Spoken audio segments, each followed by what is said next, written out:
in the original place I usually sit.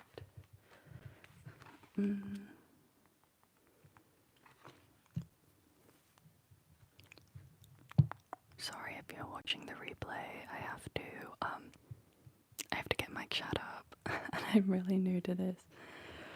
How do I do this? Hello.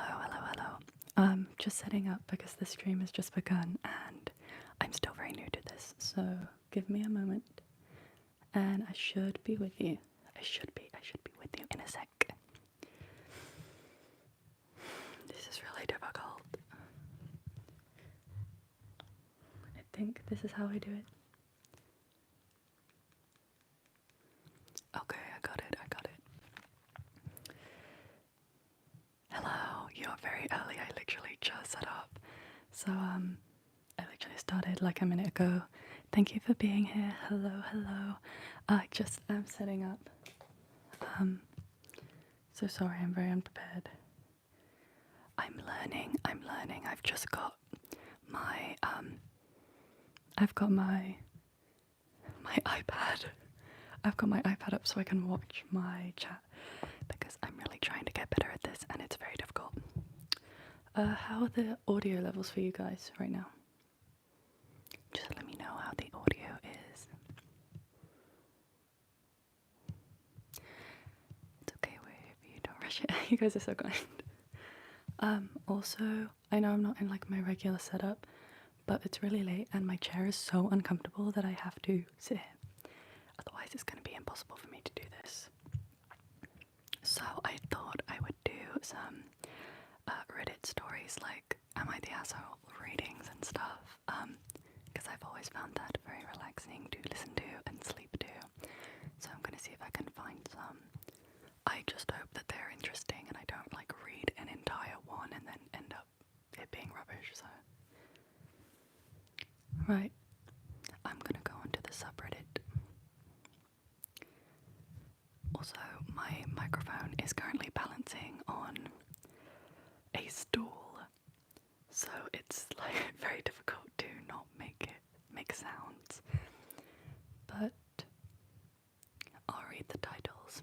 That's gonna be so good though. It's my favorite thing to judge others. Me too. It's so fun. Before I begin, would you guys prefer me to whisper them or do soft speaking? It's up to you guys, whatever you think sounds best. Whatever is most relaxing. And also I'm thinking of reading titles, like 2 titles, and I'll get you guys to vote. Okay, I'll whisper. Maybe I'll do like, yeah, I can do a mix. Okay, cool. I'm gonna read 2 titles, and I want you guys to pick one so that I'm reading the most interesting one. Okay. Right, I'm on the subreddit, and I'm just looking at the top ones. Okay, some of these titles are really crazy, so I'm trying not to like read the most crazy ones. Okay, first one. Am I the asshole for changing my mind on wanting kids and saying I've never been more disappointed in my wife? Or shall we read?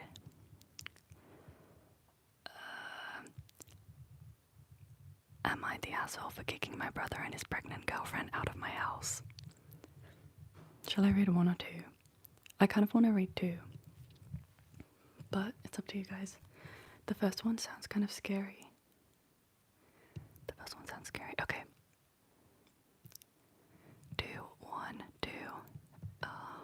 We'll do 2 because there's more votes on 2. Okay, I hope this isn't too long. Okay, it's very long. Oh my god, okay. Hopefully I'm a good reader. Okay, so the title is Am I the Asshole for Kicking Out My Brother and His Pregnant Girlfriend Out of My House? Let me turn up my brightness. I, 28F, know this sounds terrible, but please bear with me. My brother, 24 male, is the only son in our family, and I don't know about anywhere else, but in an Asian family, it's basically a given that he was treated better than my older sister and me growing up. Our father school, and our beloved mother decided it was a good idea to make my sister and me pay for his college tuition, because my father paid for our tuition until we graduated. For the record, I don't make tons of money, it's above average, but I'm not exactly swimming in cash. Plus, I work long hours, the economy sucks these days. The Asian thing, yeah. Now I'm married. I proposed to this beautiful man, 28 male. I've known him since middle school, after he got into a terrible accident that caused him to lose almost all of his motor skills. He was in a coma for about 2 weeks. And I swore that if he woke up, I'd marry him, so I did. I'm a woman of my word. Good for you, girl. I'm a woman of my word, after all. He also lost his job because of the accident, but he still has income from his investments, and his parents gifted him one of their properties to rent out afterwards. Yes, his parent is loaded with a capital L. Even without financial trouble, I still watched him fall into a deep slump, struggling with depression because he's been robbed of everything he knew. His job, his active outdoor hobbies. He couldn't walk for almost a year. Until this day, he still can't stand or walk for too long, even with his cane. He was in a dark place until about a month before our wedding. Now, almost a year into our marriage, I can see the light starting to come back into his eyes after getting really into cooking and baking, to the point that we revamped our entire kitchen to fit a bigger oven and restore his baking equipment. Back to my brother. He and his girlfriend got pregnant by accident. He's currently job hunting, and having graduated 2 years ago, he started a business right after college. But yeah, you probably know how that goes. It failed. He spent almost all of the money our father left us to his 3 children as inheritance. That caused a rift between him and my older sister. I don't blame my sister for being furious, because he also spent her share on the inheritance after paying his tuition. And if you know anything about Asian families, you know the oldest daughter has it the hardest. Good job, I'm an only child. I wouldn't know. Where am I? He's also not really on great terms with our mother because of the unplanned pregnancy. She's not exactly against his girlfriend, but she's not thrilled either. However, he is still the golden child, and that's why he asked me, her newlywed daughter, to let my brother and his girlfriend stay in our house until he finds a job. Since I live in the big city, she assumed it'd be easier for him to get hired here. You're the oldest in an Asian household and you agree. I'm sorry, that's rough. I asked my husband if I could rent one of the rooms he owns to accommodate for them. My husband, being the absolute angel that he is, said that since what he owned aren't exactly suitable for long-term living with the baby, he said he'd see if he could remodel one. They could move in once it was ready, and only start paying rent once my brother got a job. In the meantime, they could stay in our upstairs guest room. I've read stories about situations like this, being recipes for disaster, and damn, I should have listened. Oh no. This is really long. I'm realizing it's so long. Okay. They moved in sometime before Christmas. Both of them did the bare minimum around the house. They washed their own plates and dishes, but only the small ones like plates, glasses and bowls, leaving the pots and pans for us to clean. They did their own laundry, but that is it. We're getting there. They raided our pantry and fridge without ever restocking anything. Some days I didn't even get a taste of my husband's baked goods. They'd eat the ones he especially set aside for me. That's messed up. I had to even wash dishes that I knew my husband didn't use, and after pulling 2 consecutive shifts at the hospital, I'm a freaking resident. That's what it said in brackets. They never vacuumed the 2nd floor where they stayed. They never helped to take out the trash, even though they filled it to the brim. I usually helped him with it whenever I got the time, but when I had seen my husband taking out the trash multiple times when I got home, I don't expect them to clean the whole house, but come on. Watching my husband limp around with his cane, washing dishes, taking out the trash while they did nothing, that's just rude. Especially when they're living rent-free. Rent-free? That is crazy. At least make it, I don't know, I would make them pay rent. Of course, I confronted them with a very watered-down and gentle version of, bro, you won't get a job if you can't even help take out the trash, and sis, you're pregnant, but you can at wash the dishes you use. Both of you had 2 hands and can wash the cooking utensils that you make food. Teamwork makes the dream work. They got slightly better after that. Now they wash all their dishes, but they don't bother putting them in the drawers. But hey, progress. That's so strange, like just put it in the drawer. Anyway, now here's the breaking point. During Chinese New Year, my mother and oldest sister came to visit. My husband went all out with his cooking. I cleaned the entire house and prepared the other guest room for the family. That's when I realized the second floor hasn't been vacuumed in ages. My brother and his girlfriend didn't come out of their room until family finally arrived. We exchanged greetings, gave my mother her New Year's bow or bow, I'm not sure, and sat down at the dinner. That's when all hell broke loose. I hate when people take advantage of people's kindness. Me too, and she seems really nice. My brother, with confidence straight out of his colon, actually said it was time for my husband to get a real job again because he can walk now. He added that he's younger but working hard to find a job. Then he really added the words, "no offense," before saying, "cooking and weird hobbies shouldn't be for a big guy, brackets 6'3", like him, and he also doesn't really have the talent for it." Damn, that is harsh. Bye, I know. His girlfriend chimed in, saying that she feels like my husband is more feminine than she is because he takes care of the house and cooks better than she does. Of course, the bar is low, below Satan's throne if she is the standard.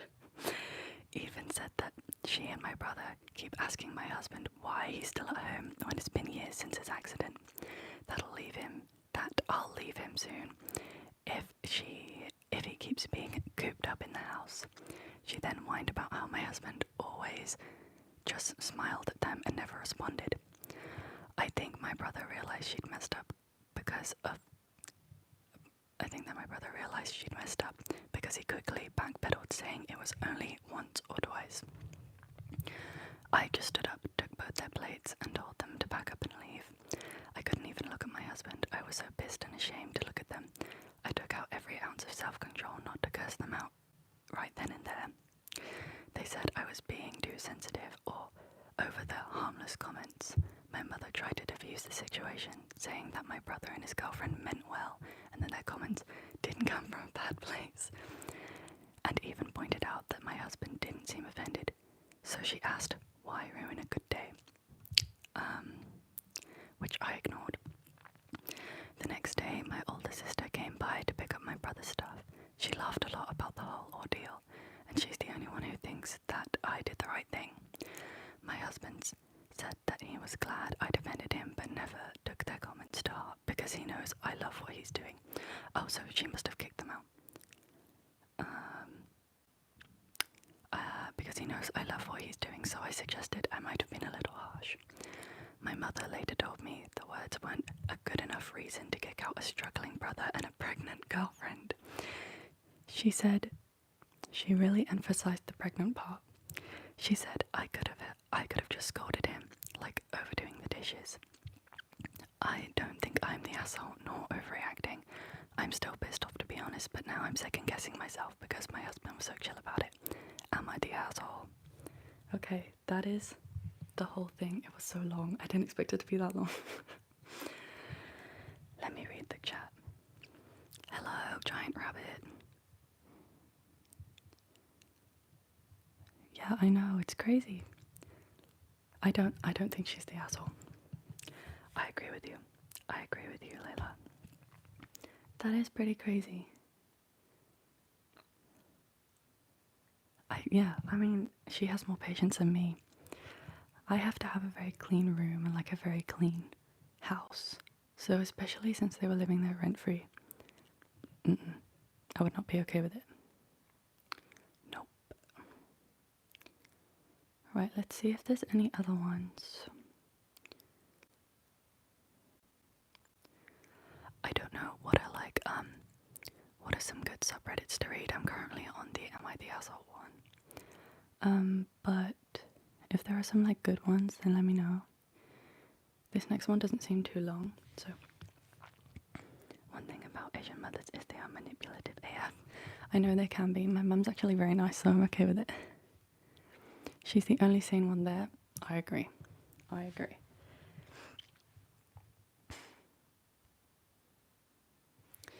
Okay. Let's see. This next one is not as long.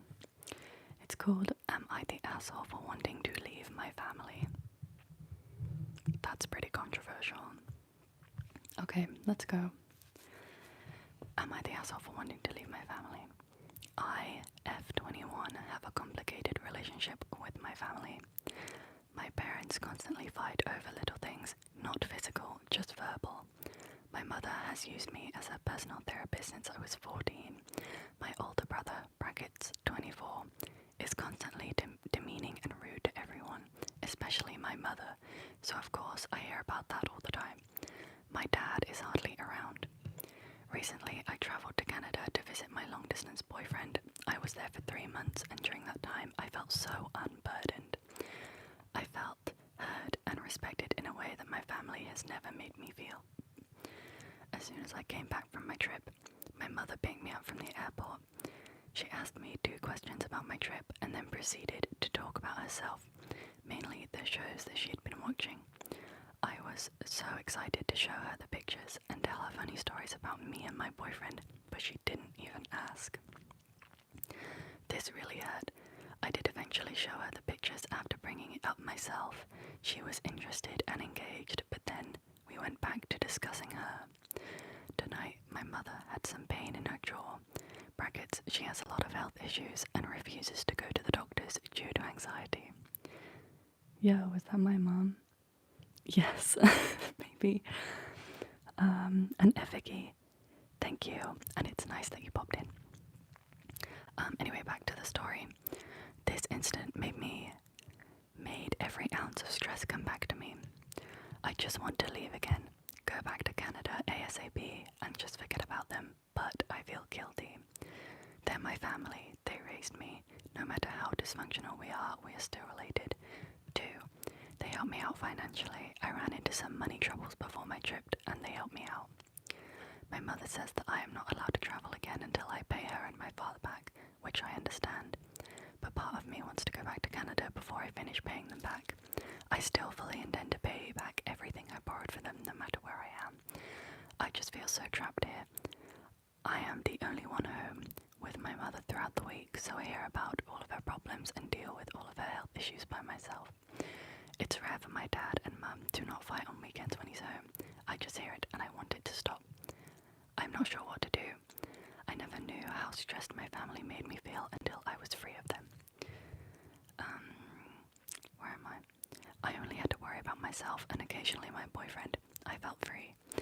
Even whilst I was away, I still had to intervene with family issues, listening to my mother complain and having to convince my brother and dad to do the same, to do something nice for my mum's birthday. The stress would hit me again whenever I talk to any of them, but now it's only a fraction of stress that I'm feeling now. I have anxiety and depression. I take meds for, but since I've been home, I feel more anxious than ever. I have talked to my family about these issues several times in the past, bringing up how I don't want to hear about all of their issues or how my parents should seek therapy instead of screaming at each other, but nothing ever comes of it. Would I be the asshole if I left, I assume? Yeah, I feel like this one is kind of tricky. I'm 21 too, same situation minus the good boyfriend. Yeah, I feel like personally, she's 21, it's not like she's 17. I think she should leave. I think if she has like the financial capability, I think she should go. Hi. We're reading Am I the Asshole right now, but we can do other ones as well, not just Am I the Assholes. I just don't know any good like Reddit threads or whatever they're called, subreddits. Yeah, the guilt. It is tough because I understand also she feels bad about not paying them back, but I think she should prioritize herself. I think she should go, personally. I think she should leave. Okay, I'm trying to find some that aren't too long.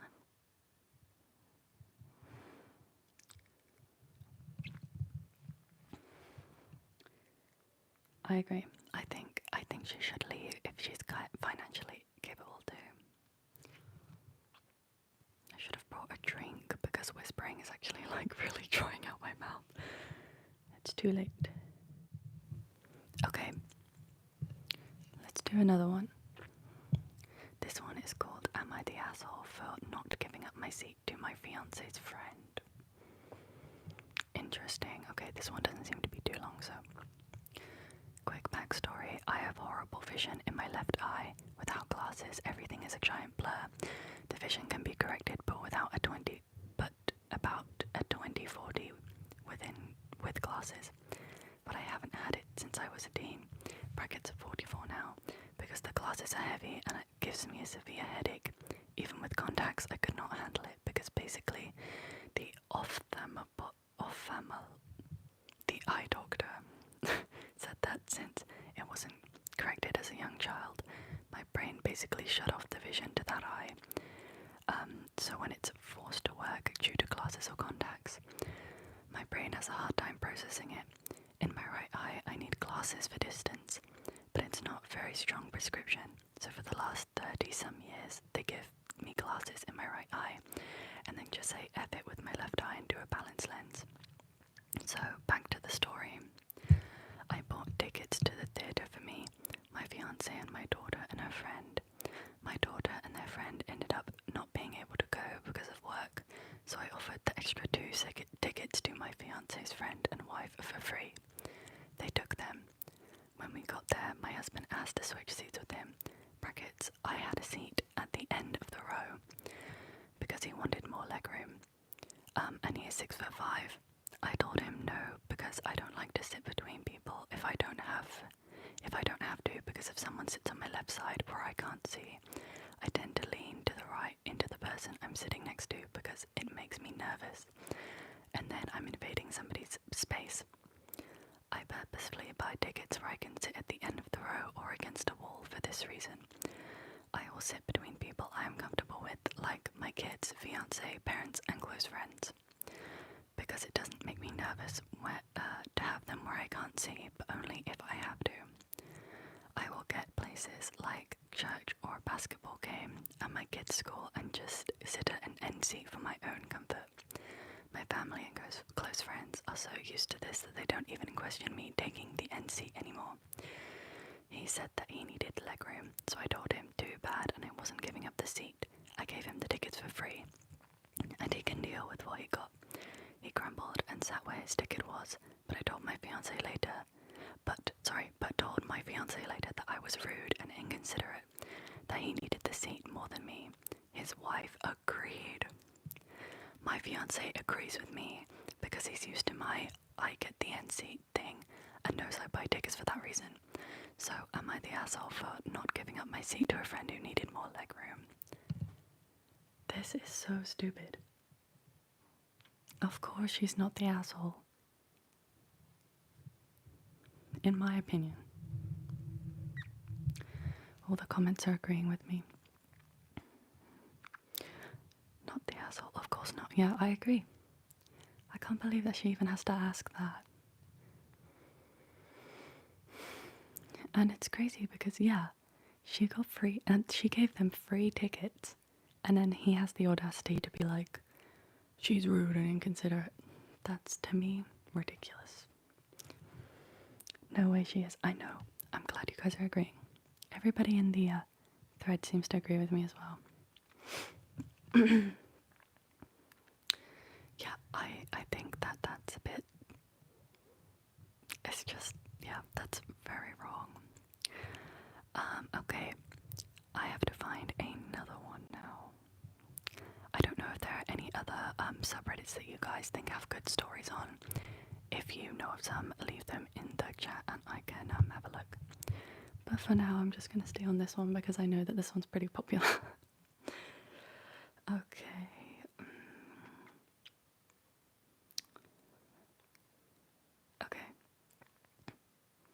this next one is called Am I the asshole for thinking my mother-in-law is an effing idiot because she got kicked out? By the way, I'm not pre-reading these, so if they're like really messed up or like weird, then I'm sorry. Okay. Hello. Mother-in-law had been living in the family home for about 10 years or so. She had a full-time job that pays decent, not a ton, but enough to go on frequent holidays, most of which are abroad. She also asked for rent money from her 3 kids who are living there, so she is comfortable. Throughout her time living there, she made several pretty significant upgrades to the house, despite renting the property and not owning it. They also had scares before that the landlord might sell. Despite this, she kept no money aside in case they had to find somewhere else. Once the scares were dealt with, she continued her usual lifestyle. This time the landlord was serious. There were major changes and the landlord standards. There were major changes to the landlord standards, which were all over the news months before any laws were able to be put in place / changed. Mother-in-law still didn't put any money aside even at this point, still buying brackets and wasting premium foods, going out for meals and going on holidays overseas. So the house goes up for sale and then she starts crying to my husband, saying about how she's going to lose her home because she can't afford to purchase it and get a mortgage. She got really upset and started crying because she put so much work into turning the house into a home, even crying that without it she was going to be homeless, despite her own mother and sister living a few doors down and having rooms spare. If she adjusted her lifestyle and got somewhere smaller, seems as of now it's just a family of 4. She could easily afford somewhere to live. But I'm really pissed off that she guilt-tripped him like this because we've been saving for a house of our own, but with mummy saying she's homeless and my husband will likely buy the family home instead. I sure of hell don't want to live with my husband and his mother permanently. That's weird and a big no-no. Am I the asshole for not having any sympathy for her at all? Personally, I think she's a total idiot because she invested money into a property she didn't legally own and didn't listen to warnings that she might have needed some savings. Personally, I've always been told if you live in a rent, if you can always keep a few months' rent aside, just in case, but that's just me. And then it says, edit, to make things clear, we do not have a joint bank account. Oh, that one's tough. I also think, I do think she's not the asshole. Because, it's her fault. And she sounds pretty manipulative to me. But I do understand why her son is acting the way he is. Everybody in the comments is also saying not the asshole, which is good. But I do have to have some, I understand why her son is doing that, because it's his, the husband get this off. I kind of understand because it's his mom, and I would feel bad. Guilt tripping the son is so common. I know, I feel like I've been guilt tripped already. But yeah, she's not the asshole. I mean, it's her fault. It's her fault. Okay, this next one's really short. I'm gonna read it. I haven't read it yet. But the title is Am I the A-hole for not staying quiet at the beach? Okay, this one's pretty short. So I was at Bondi Beach, specifically at the boat ramp near Ben Buckler with my daughter and dog. It was a hot summer day, around 30 degrees Celsius, and we'd just come out the water. That is very hot. Holy cow. I get a FaceTime call from my cousin in Canada, and I start playfully rubbing it in how amazing the weather is here since he is snowed in. As I'm strolling along, I pass a woman in a bikini sitting on the chair with her laptop propped up on one of the boats. I glance over at her screen and realize she's on a Microsoft Teams call. She suddenly turns to me and says, "Can you shush?" I was totally caught off guard and replied, Yeah, right, you're the one having a work call at the beach, expecting people to be quiet. She then snaps back, calling me rude. At that point, I told her to F off. Clearly, she thought I was in the wrong, but am I the a-hole here? This one is just so obvious that he's not the a-hole. He's not the a-hole. But also, seriously, who is on a work call at the beach? That's, I mean, you're enjoying the weather, but like, where are the a-holes? I know we haven't had like an a-hole yet. I think most people who post on here tend to not be the a-hole because then they know, like they wouldn't post it, because if they knew it, they were the asshole, they wouldn't post. But yeah, that's so, and why would you be at a work call at the beach? It's a bit ridiculous if you ask me. Okay, I'm trying to find ones that aren't like incredibly long. Okay, this one's short. People are saying this person's not the asshole as well. Or they'd sugarcoat it to make them look better. Exactly. So, I don't know, maybe some of these people are. Okay. This next one, hello. This next one is called Am I the Asshole for Sending a Middle Finger Emoji on my ex's NGL. I think NGL is a place where you can send like anonymous things. I'm not entirely sure, you guys might know what it is. For saying I got into university only because I'm disabled. Uh-oh. Okay, this one's not too long. Me and my ex, both 17, broke up in December. Despite this, he asked to stay friends. Nearly a month ago, I got a university offer for me. University was a big deal due to the fact that I do have a disability. That working and studying is difficult, and I found ways to work around my disability. He has depression, and it's something we both bonded over when we first met, at a very low point. I texted him, excited as friends do. However, he posted on his Twitter that I was annoying and said telling me she got a university offer when I won't even go to university is wild. Since then, I cut him off. However, I found out 2 days ago that I got an unconditional offer from another uni, and that word spread quick due to the significance of that. He said to my friend that I only got an offer because I'm disabled. With that, I simply posted in their anonymous NGL link the middle finger emoji, and they will never necessarily know it's me. However, now I feel guilty. Why do I feel like they just constantly feel jealous of me even though it's not my fault?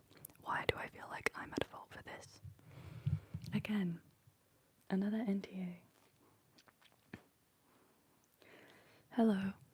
Also, immediately not the a-hole. Yeah, I know, immediately not the a-hole. I wonder if I can find one where somebody is the a-hole. A middle finger and an NGL is probably the politest ways to answer. Yeah.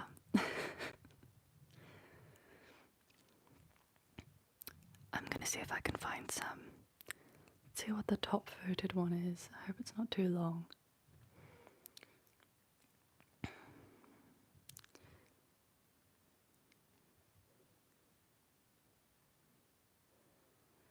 Everybody is saying not the asshole. I'm trying to find one where people are like, where it's like a little bit different because everybody seems to be nice. So how do I find one? Okay, this one has 5,000 upvotes. Should go get something to drink. We can wait. I need to. But the kitchen is really far away. Hello, Joe. Maybe I should get something to drink. Okay, it's always the YouTube shorts with Subway Surfers. I know, I'm trying to find one where it's like absolutely outrageous. But I can't seem to find one. I'm gonna go quickly get a glass of water. If you guys leave, I'll be kind of sad, but you don't have to stay. I will be back, okay?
Hello, I'm back.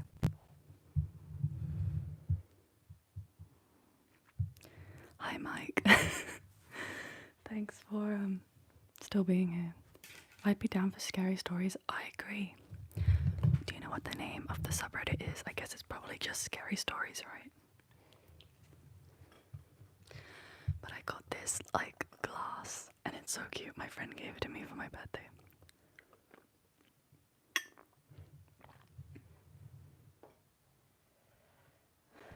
Okay.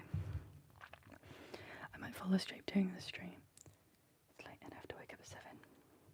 That's okay. You're literally allowed to fall asleep. I feel like that's the main point.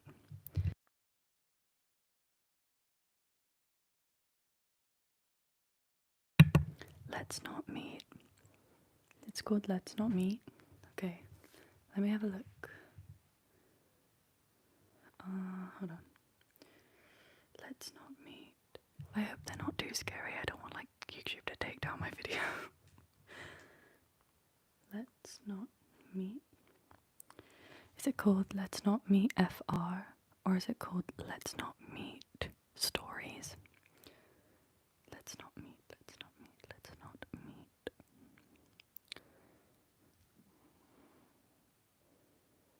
Okay. I think this is the one. It's like true stories. Oh no. That's scary. Okay. Let's not meet FR. Guys, is this the one? Is this the right one? Oh no, this is the French version. How do I find it that it's not the French version? I know that some of you guys that watch are actually from France. Let's not meet. It's like not letting me view it. It's only... Hold on, I'm trying to find it, guys. I don't use Reddit, so... You're scared. I'm sorry.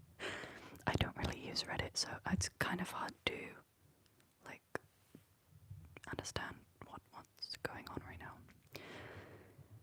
Let's not meet communities. Would it be in communities? This is what I need to go to sleep. I got so much to do tomorrow. You got this. I'm really sorry if these are too scary. Guys, I cannot find it. I cannot find it. Oh, they got really popular in France, I see. I might just have to Google scary, or not Google, search on Reddit scary stories, because I can't find the thread, the subreddit, sorry. Scary stories. I hope that this one is as good. Oh, most of these have very little upvotes. It's like 1 or 7. Oh my god, some of these are really long. I also don't use Reddit. Yeah, it's okay, don't worry. How do I find out?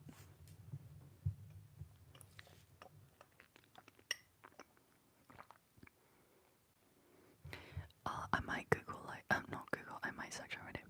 Maybe it's flagged NSFW, you know. I am logged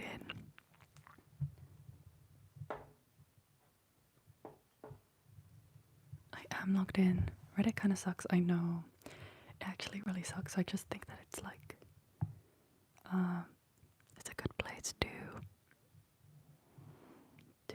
like read stories. Reddit might think I'm underage. I don't know how to change that.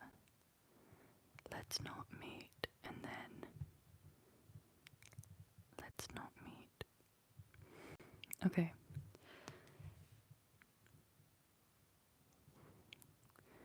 What is the scariest / creepiest thing you have seen / heard?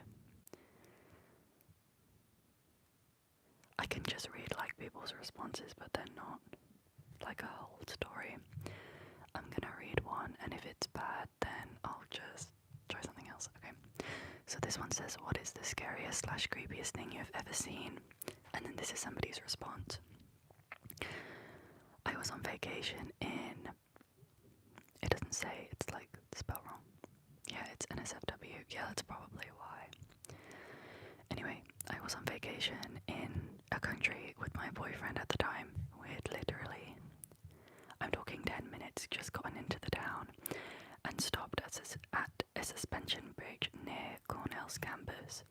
I'm terrified of heights, and so my boyfriend was coaxing me step by step over the bridge. It was gorgeous, and we stopped in the middle to take a picture. On the side we had come from, there was a parking lot with steps leading to the bottom of the gorge, but on the far side there was a hiking path with no barrier. A woman walked past us and offered to take a picture. We declined. She smiled and walked quickly to the far side of the bridge, where she smoothly jumped off into the gorge. What? There was not a second of hesitation. It was almost like she expected the path to keep going, and the sound of the person hitting. Okay, that's like so explicit. Like, oh my god. That is just traumatizing. That's not even scary, that is traumatizing. I feel like I shouldn't have read that. That is so scary. If that happened to me, I would have cried. I would have just cried. I feel like this is not the best thing to sleep to. Oh wow, I remember checking it a while ago and it wasn't. Have stories on there gotten that disturbing? I guess maybe they have. Bro, what? I'm sorry. This is supposed to be like you can sleep to this. Do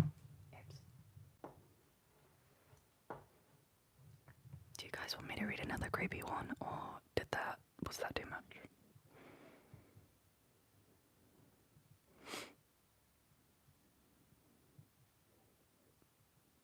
That was really scary. I'm trying to look at other ones, but I don't want to traumatize people, so I'm trying to like read it before.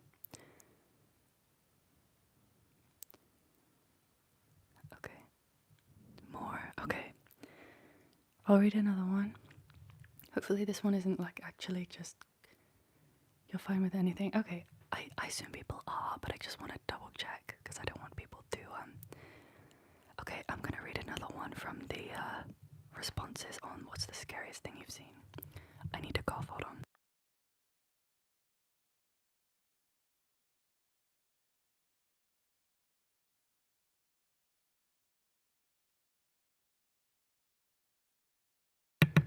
Okay, I briefly read through this one. I don't think it's as like morbid. Okay.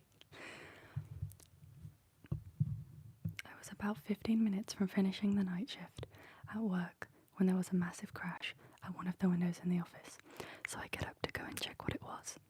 Someone has thrown quite a sizable rock through one of the windows at the front of the building. This made especially weird because I'm working in the industrial district at 11:30 p.m. with none of the other businesses open. I go back to my desk, put a quick call through to security to let them know, and decide to head home. Sorry, I'm getting distracted. Where am I? Oh my god, I'm completely lost. Hold on. Okay, here we are. As I'm leaving the building, I'm freaking myself out about it more and more, and end up running to my car, getting in and taking off. I'm almost home, and I've started to calm down a bit when I realized that I didn't unlock my car when I got in. Oh my god, it had been unlocked the whole time. I do a quick check, and with my hand in the back seat for any possible murderers that might be hanging around there, but there's nothing. Fast forward 30 minutes. I've called a friend of mine who says that he's out drinking, so I decide I'm going to go join him. I jump on my bicycle and I start riding over. I'm doodling along the road in my bike. It's a nice night and I'm in no big rush, just enjoying the moonlight, when I hear someone riding behind me. I straighten up and stick to one side of the road. He passes me really slowly, and when he rides right beside me, he shoots me a smile I can only describe as purely insane. I kind of flinch and I'm taken back as he rides on. That's when I realise he's riding my mum's bike. Needless to say, I sprint home. When I get there, sure enough, her bike is missing, and one of my car doors is open. The left one, I was driving, and the left one, I was driving, and had no reason to open that door. Oh my god. What? So he must have snuck in, when she was not in the car, when she was at work, or he, I don't know if this is a woman. Holy cow. That one is scary. At least that one wasn't morbid, but like, you should always check the back seat. Check the back seat, especially if you're a woman. Check the back seat when you get in your car. Hello, the Great Wave. What was his motivation though? Was he just trying to be creepy? Weird.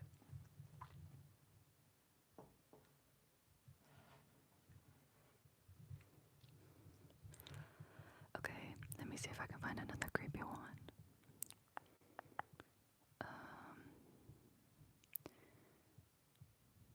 I'm trying to read them very briefly before I read them, just because I don't want to scare anybody if it's really bad. Can I sum up the story? So basically, this woman was at work and she heard, or he, I actually don't know if it's a man or a woman, they heard a rock go through a window at work, and then they were like, I need to go home, like I'm worried that something's happening. So they got in their car and then realised that the car was unlocked. They drove home and then checked the back seat to check if anybody was there. There was no one there. Anyway, later they decided to go out for drinks and rode their bike to go to the bar.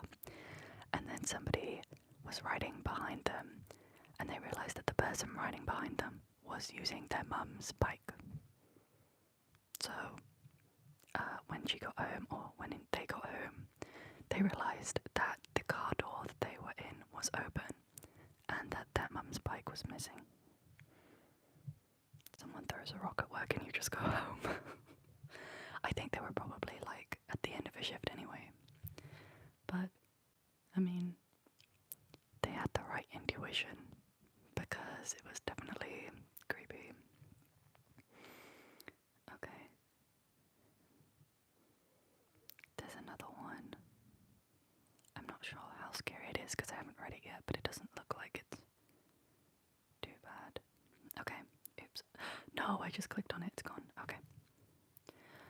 I was playing around with the radio once when I was a kid, just slowly spanning through the static, trying to find a station. I had found an old television antenna, attached it to the side of our house, and ran a wire out my window to it with an alligator clip, and attached the radio antenna, allowing me to get a broader range of signals. So I'm sitting there early in the morning, like 2 a.m, slowly sweeping through frequencies, and suddenly I get to this station that's playing very weird crackling sound. It's sort of like cracking knuckles, or maybe Rice Krispies cereal, but with a fixed rhythmic pattern instead of it being random. I sat there and listened to it for a second, then it suddenly stops, and a faint voice says, "It doesn't work, we're already dead, already dead." It took a second for the weight of the words to hit me, but when they did, I freaked the F out, and I almost threw the radio across the room. I'm pretty sure it was just somebody messing around with a radio transmitter, but damn, if it didn't scare the shit out of me. Ew. Yeah, that's pretty scary. I definitely would never have used that radio ever again. That would have traumatized me. Hopefully, we can hope that it was just somebody playing around, because if it wasn't, then that's incredibly scary. Alright, I'm trying to see if there's any other ones, but I don't want them to be too long. Oh my god, I'd hate radios until today. Facts. I would not let that leave. Okay, let's see. Let's see.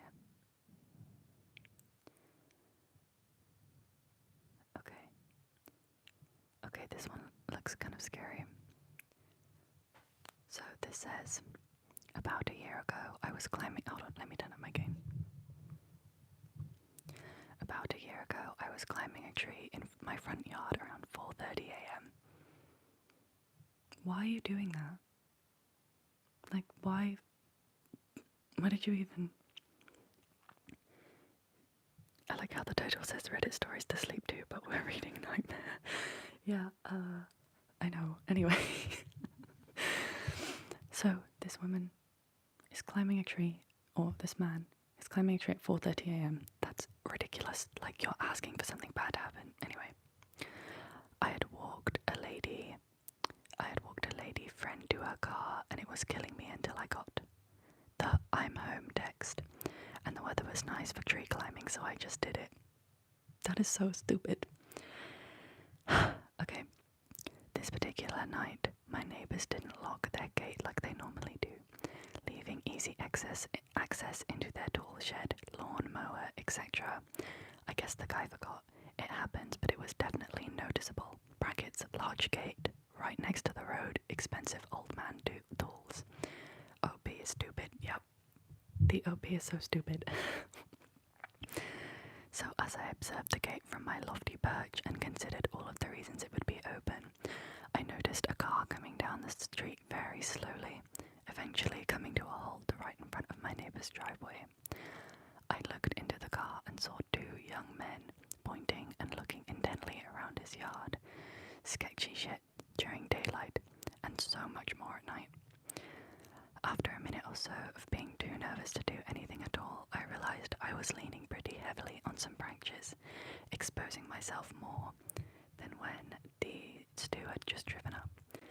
That was when it happened. The guy in the passenger seat noticed me first. He did a panicky sort of double take where he first saw me, followed by what I assumed to be the words, "Oh shit," and rapidly punching the driver in the arm. Attempting to look menacing, I did the only thing I could think of, which was to hold my arms up in a claw-like pose.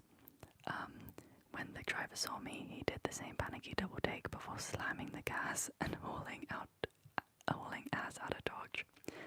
I like to think it was the creepiest, scariest thing those two ever saw. That wasn't too scary. That was so stupid though. Why would you do that? Like, imagine just having like somebody over your house, and then instead of like going to bed, you climb a tree. Obi wrote himself to be Batman. Yeah. It's so stupid. That one was kind of nice though. That wasn't like too scary. Okay. This one begins with, "Well, I'll never forget this one." So this one has to be pretty scary. Yeah, we just climb trees for fun, bro. Yeah, why do that at 4:30 a.m.? And I assume this person isn't like a kid. Very strange. Okay, so this one begins with, "Well, I'll never forget this one." I haven't read it through yet. I haven't even like glanced over it, so I hope that it's not like terrifying. Hopefully the OP isn't stupid in the next story. Yeah, let's hope. Okay. So, well, I'll never forget this one. My wife and I used to live in a townhome that backed into some woods, instantly setting ourselves up for something horrible. We both took off at work one day to get some things done in the yard, cutting the grass, weeding our large flower beds, laying mulch, etc. Our yard wasn't that big. It took about 2 full grass clipping bags. I would walk a couple of feet into the woods and dump them in a pile. As I'm walking back to empty the second bag, something in the middle of the woods catches my eye. Something out of place, and it's moving. I crouched down to get a better look, and I just froze. At first I could make out a pair of shoes just swaying back and forth. And then I was able to see the body and legs of a teenager. There in the middle of the woods was a teenage boy. Okay, you understand what's happened. I'm not saying it because I don't want to get demonetized. Next to a tree, I could see the skateboard leaning up against it. I yelled for my wife to call the police and started running back to try and save him, but he was gone. He was limp and his head was slumped. His dark scruffy hair was blowing in the breeze. Why is he writing it like a poem? The cops came and cut it down quickly and they were gone. Turns out he was having problems getting along with his parents, and that's what he decided to do. That's just sad. That's just so sad. I mean, it definitely would traumatize me if I saw that. Dang. I guess that is pretty creepy. I wonder if there are any like actually very, very scary ones. Okay, Shakespeare. I know. Imagine seeing that and just going, his soft curly hair was blowing gently in the breeze. Okay. It's a bit random. That one, the first one that we read was so scary. I know, this one was just sad. I'm gonna see if I can find, I'm wondering if I can find like an actual, like scary one, short, scary stories. Because hopefully this time it's less depressing.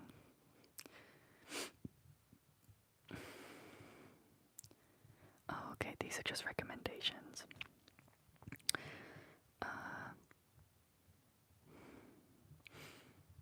Scary true stories. True scary stories. This is a thread. I mean, subreddit. I don't know why I keep saying thread. Let's have a look. Oh, okay, these are so long. Like, they are incredibly long. Okay, this one is not too long. And it has 33 upvotes. Okay, let's have a go. So, it is titled, What the F Just Happened? Hey guys, so basically I'm out in a little valley / woods. Other than the driveway, it's all forest around me. Okay, there seems to be a theme of like forests and bad things happening. Don't buy a house that backs into a forest, clearly. So it's all forest around me. My mum's roommate has 2 Frenchies, and we ourselves have a German Shepherd. It's snowing like crazy, and I'm like, oh sick, let's go out to play in it because #fun. Upon arriving outside, the French bulldogs bark for attention, and I pass onto the porch. I had been outside earlier today too. I was on the back porch chilling after making a snow angel, and I heard this sound, ? It was like a bark at first, but it didn't have that like growly sound to it, and it was consistent and always sounded the same. It was slow at first, and so I'm like, maybe this is my German Shepherd, and she's in the carriage though, in her crate. After a few seconds, everything quiets down, and the Frenchies only kind of sniffle now, and then bam, the sound speeds up. But it's not the sound alone, it felt like something was happening. It consistently, like how running is from a human. Oh right, okay. And it was kind of like dun dun dun dun now, and I straight up threw the sliding door open and closed it, locked it, closed the curtains and locked the other doors.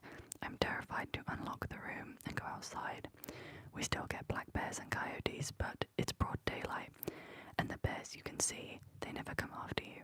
Plus the footsteps would have been heavier if that's what they were. I don't know what was happening. Does anyone have any explanation, or was I imagining things? I'm spooked ASF. I feel like this just happened. Like, I feel like the person who was writing this just wrote it. Like, it just happened. When did they post it? They posted it 2 days ago. Hopefully they're still around. It might... people are saying it's probably an animal, so that's not scary. The dog ate someone, I'm calling it spirits, obviously. Reading Nightmare Fuel in a stream designed to put people to sleep. I know, I don't know why I'm doing this, but you guys suggested it, so I was just gonna do Am I the Assholes, but here we are. I'm trying to find like scary ones that are actually scary but not depressing, because there seems to be a theme of just like sadness. Like the first one we read, like with the lady and the bridge, that was just sad. Okay, this one Also, like, if you can hear my jaw clicking, I'm sorry. I have a jaw disorder. This one says terrifying. This one says it's terrifying. So, it better be terrifying.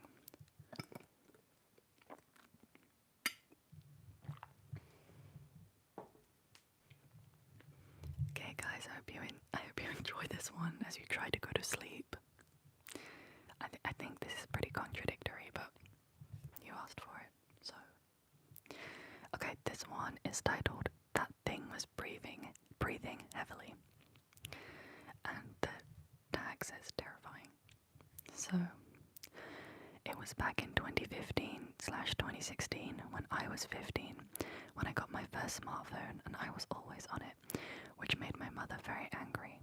It was one wintry night around 1 a.m. I was still on my phone, scrolling on Facebook under the blanket, covered from head to toe, to avoid getting caught by Mum.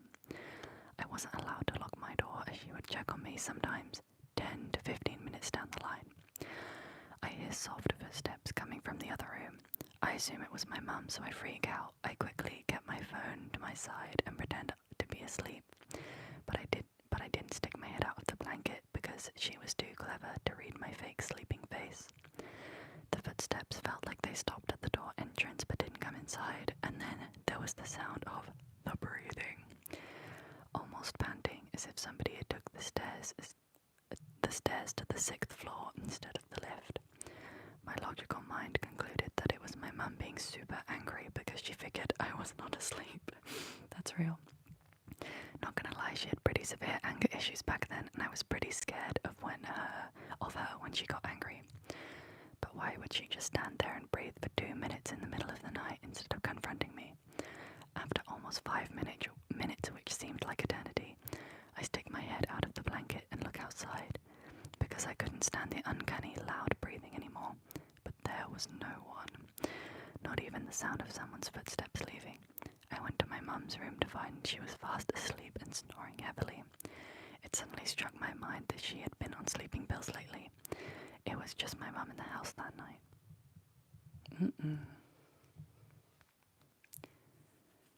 I feel like that one's probably not real. I feel like that's a story. But if that's real, then good luck. Good luck to that person. Oh my god. Apparently somebody in the comments is saying that some sleeping pills can make you do really strange things. So maybe she was just breathing. Maybe she was just breathing. That is pretty scary. Let's see. I'm trying to find ones that like say super scary. Or maybe I can read a different genre of story. She could be sleepwalking, that's true.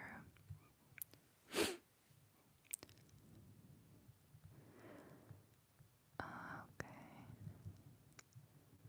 Now that's stupid. It would have been terrifying if someone had broken into the house. Yeah, I know. I feel like it's probably not real. I'm trying to see if there's any like really scary ones.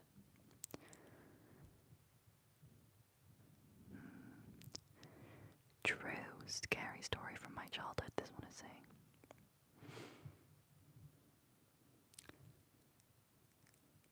See, these ones are scary, but these, I'm just like briefly reading them before I read them out loud. And this one just seems like creepy, like an actual creepy guy.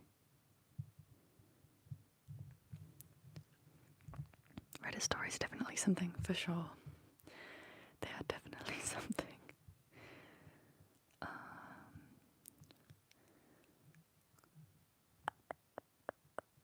This one is called The Whisper. It's hard to pick a story because they have like a title and they're very short, and I have no idea if it's going to be good or not.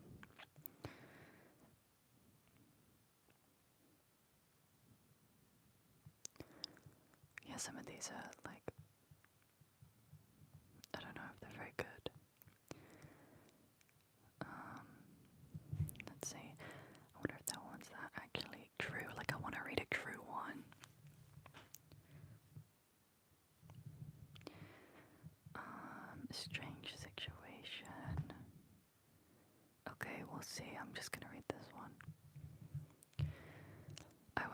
way home to school at approximately 7:05.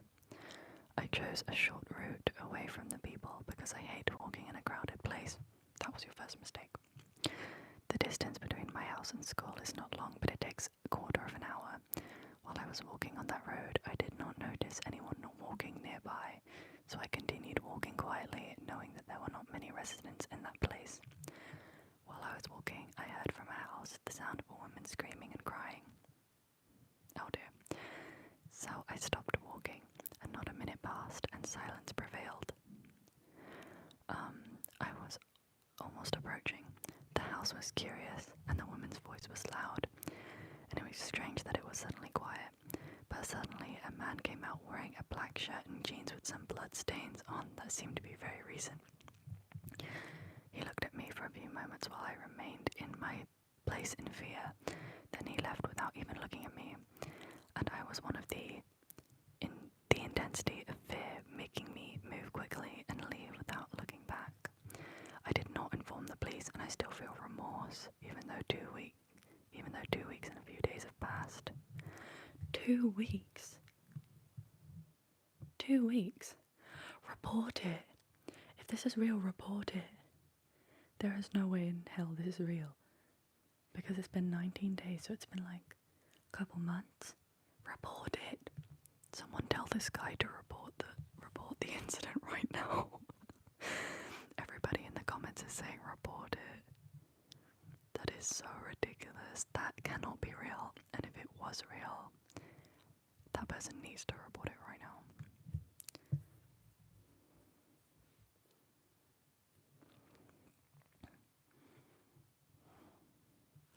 I wish there was some newer things on here that were had more upvotes. Okay, this one says it's terrifying. I don't know if I believe it. I don't know if this is gonna be true, but I'm gonna read a couple more because it's kind of late. But I will read a couple more. Okay. This one says, a scary childhood story with me and my sister. And it's terrifying. I might have been around 11 at the time, and it was my only sister. And I still living at home by then. My dad worked overnight a lot, and that night it was just us in the house. I remember it was very dark, so maybe we'd just been in bed less than an hour before this happened. All of a sudden, I heard someone ruffling what sounded like Christmas wrapping paper or loud plastic, maybe even tinfoil. You could hear the way they were going through it and tearing it, etc. I then heard my sister call out my name from across the room in the hall and shout, "Stop." She sounded angry, and I remember exactly what it felt like,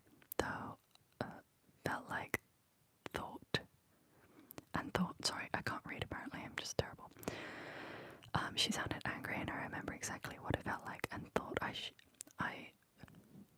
this is written so weirdly, hold on. Tearing it. And remember what I felt and thought. I replied, and I yelled back, "That's not me." Literally, as I was completing my reply, a flood of fear and confusion went through my mind. I knew my sister and the anger I heard in her voice because it was scaring her too, even though she probably did think it was me. So once I said it wasn't me, I could feel the intense increase in fear that we both felt. It was very scary, and I stopped as soon as we started talking about it. My sister had another scary story from that time. Give or take a few years, she was reading a book in the living room while I was outside playing, and she would hear someone tapping on the wall, and every time she looked up to see what it was, the tapping stopped. I don't remember us ever talking about it or talking about that night again, but for a period of time after that, I was requested to sleep in her bed because I was scared. Guys, this can't be real. I wish this was real, because it was like, it's called True Scary Stories, but I doubt it. I'm gonna see if there's a different type of thing I can read, because these are kind of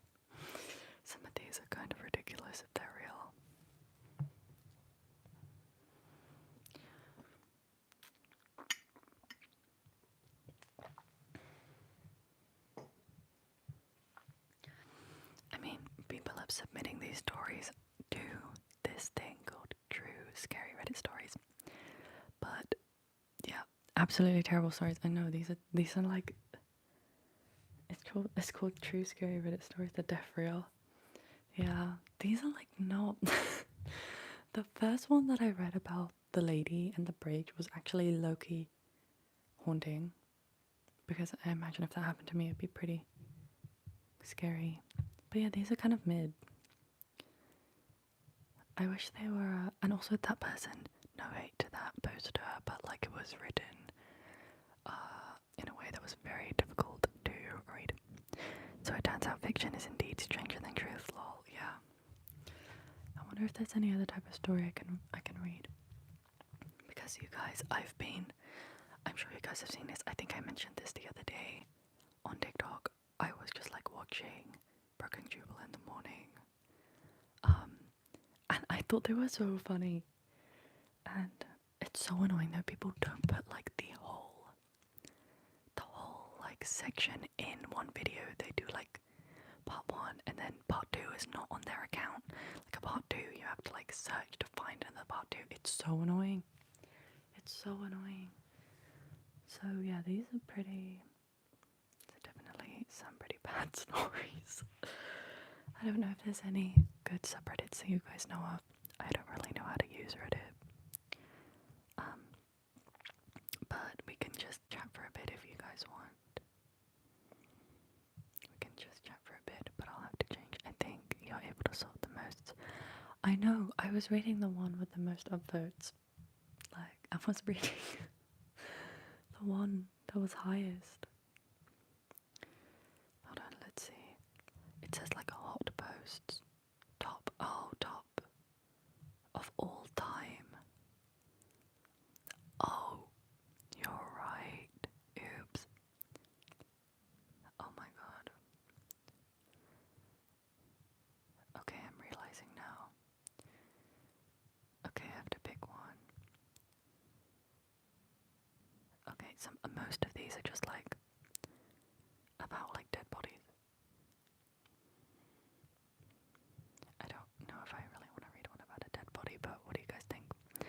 People make that mistake all the time. Yeah, I'm realizing now. Okay. This one has 500 upvotes. There's one that has 1,600 upvotes. I should probably read that one. But it's about like a dead body, so I don't know if it's right if I should read it or not. Do you want me to read it, or should I not? I'll read the title. The title is "My wife stepped on something in the lake. The next day they found a body." And the caption is terrifying. So I guess I'll read it. I have to cough again though, one sec.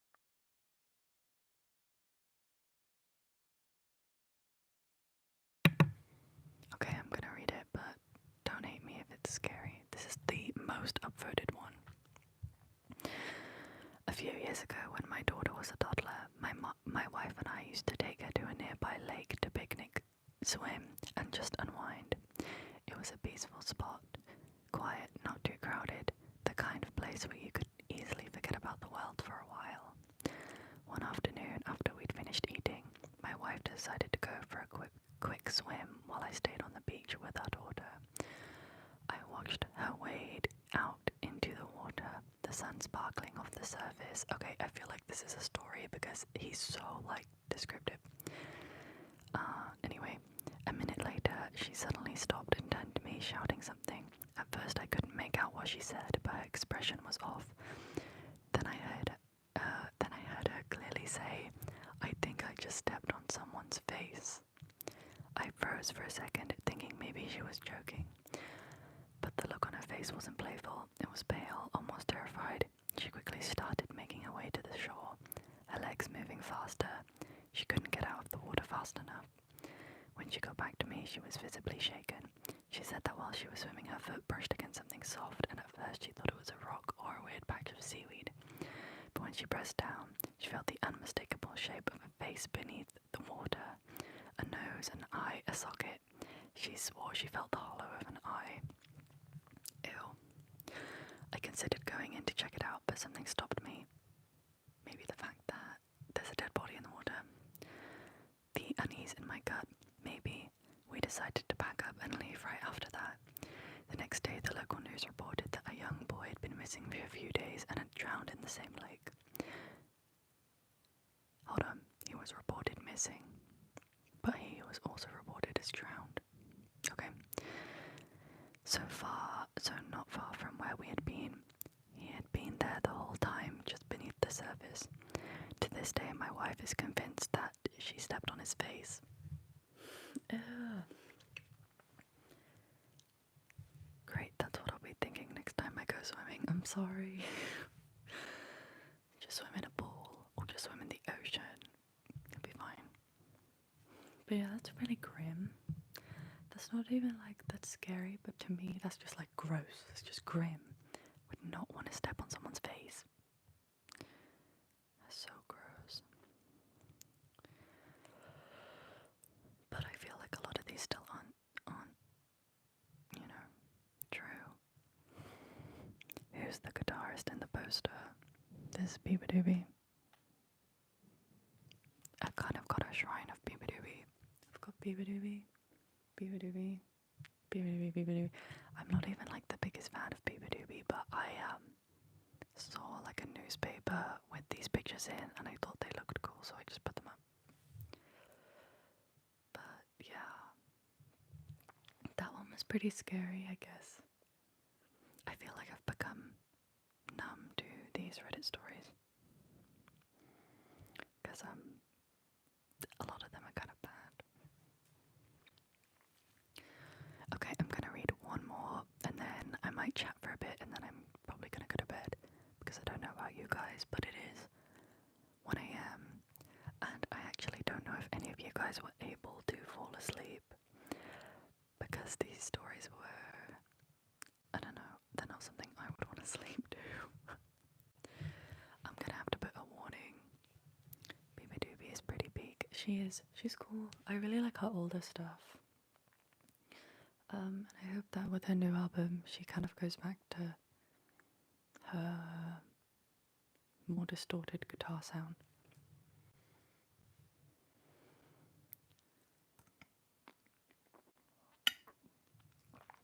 Okay. I'm gonna read one more. I don't want it to be too long because it's difficult to read something so long. Okay, this one is called I was shocked when I found out that I hadn't dreamed it. And the caption is spooky. So maybe this will be paranormal.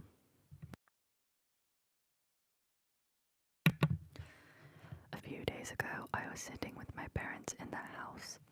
Suddenly, the topic turned to paranormal things because recently my mother... Wait, why did I say my mother? Because recently something strange has been happening to my mother. My mother began reminding my father of the time that we were walking to my grandma's house, and one evening, my mum, dad, sister, and I was the youngest then, only 6 years old. A woman dressed in white holding a bowl in her hands had appeared in front of the four of us. We all froze in that moment. The woman in her white dress was floating. Okay, I have to take this with a pinch of salt. This is definitely not true, but anyway. The woman in her white dress was floating in the air and her legs weren't visible beneath the dress. She quickly turned towards the wheat field beside us, and we could see the waves in the wheat as she moved through it. My father began to follow her, while we, in my mother's arms, waited to see what would happen. This is so stupid. Anyway, beyond the wheat field was a river. My father reached the river, but the woman was nowhere to be seen. She couldn't have crossed the river, so where did she disappear? My father returned, pale, looking at my mother, and simply told us to keep walking.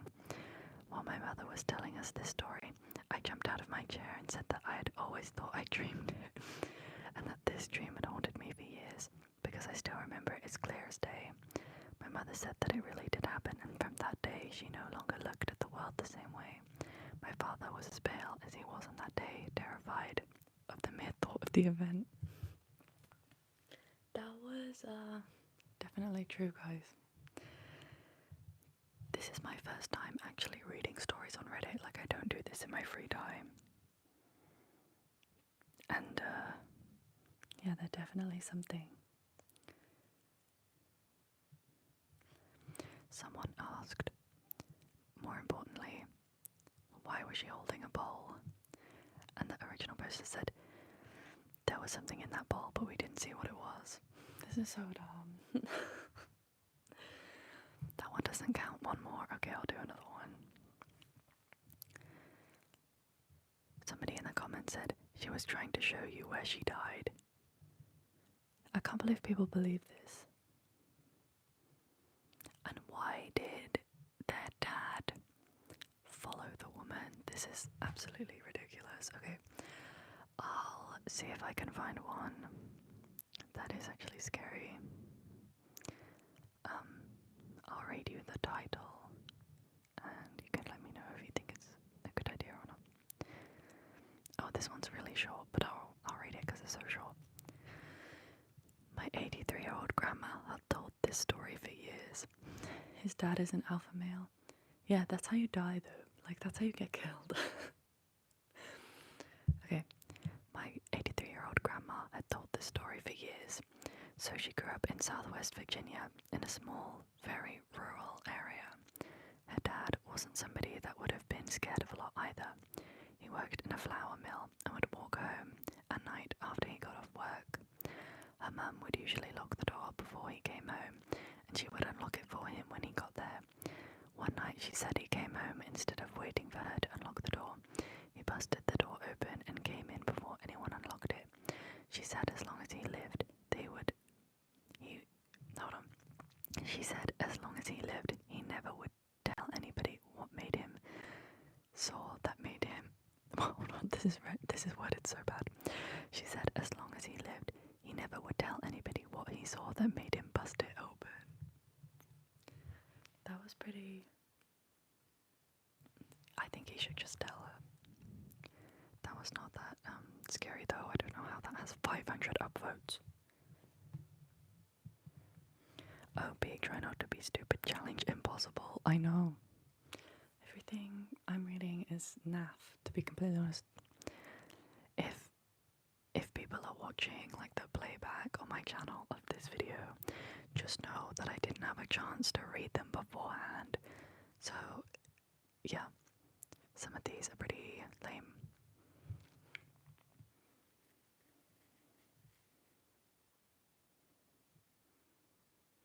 None of these are scary. I needed something that was actually scary. These are actually the top rated ones. You can go and look on the subreddit. I didn't read the second most one because it's quite long. Like, it would take me like 15 minutes to read it, and I don't have the attention span for it. No shot.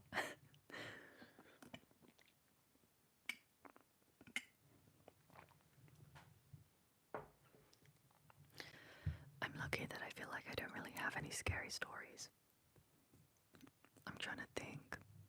What's the subreddit name? The subreddit name is True Scary Stories. So yeah, I read the first one. There are some that probably look quite good, but they are like incredibly long. They're like 3,000 words long. Hold on. Let me show you. I cannot, like, it is so long. It is so long. I thought it would maybe work, but yeah. Too long, didn't read yet. It's so long. My man wrote a book, literally. Hello. So, yeah, I don't know. If you want me to keep reading stories, I can, but most of these seem pretty bad. We can just talk for a bit if you'd like, or I can do some triggers.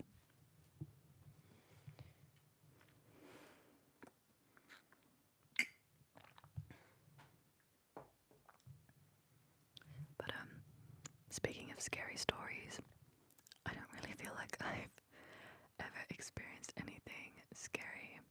Can I do finger letters? Rusty hammer. Okay, my bag of triggers are beneath my camera, so I'm not really gonna be able to get the rusty hammer out. Maybe I will in a sec, but I'll have to move you guys. But I can. Oops. I can do some finger sounds. But Mia, what's it called? Turn this up. In terms of scary stories, I don't really have any about myself, which is good, I guess.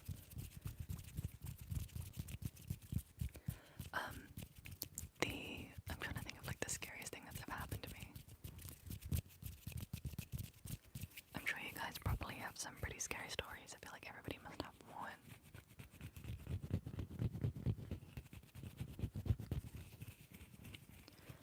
I think probably the scariest thing that's ever happened to me is I was walking and there was like somebody behind me, and I just got in my head about the fact that they would like follow me home, but that's never happened, so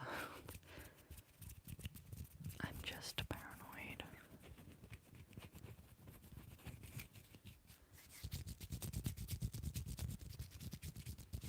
What about you guys?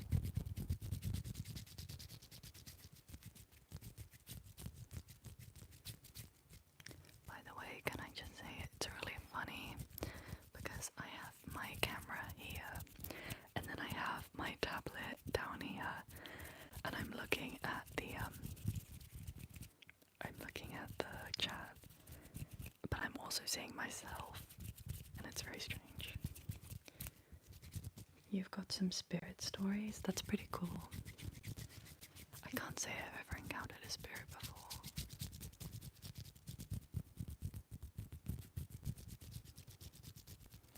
You almost drowned once. My brother was laughing the whole time.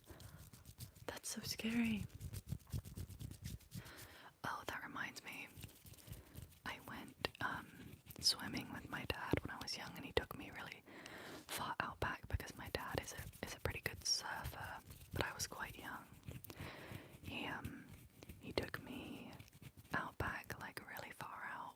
Well, far out for my age. I was like 10, and this like 7-foot wave coming at me, and I was so scared. I literally thought I was gonna die, because when I was 10, 7 foot was like almost double my height. So I really thought like that was the end. I thought I was gonna die, but I didn't, because I'm still here. Being like in the water is so scary because you can't really do that much. You know, if the waves are big or if the water is pulling you, then there's nothing you can really do.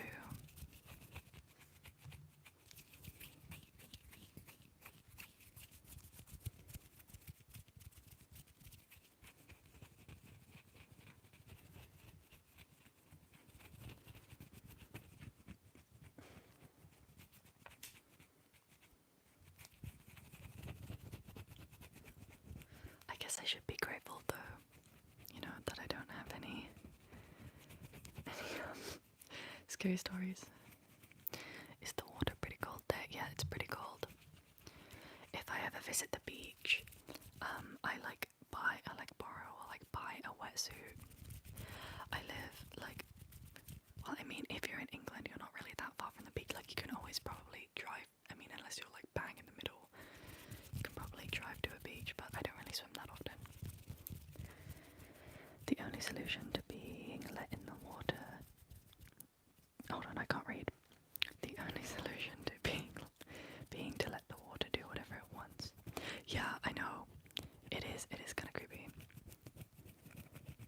I didn't see the spirit. I had contact with someone who has the influence of one, supposedly.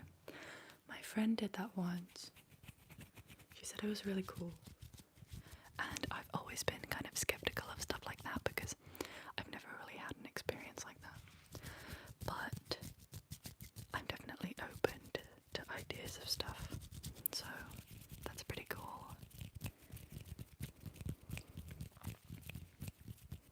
who was under the influence. Oh, that's creepy. That's really creepy. I like how this is just kind of turned into talking about like creepy things.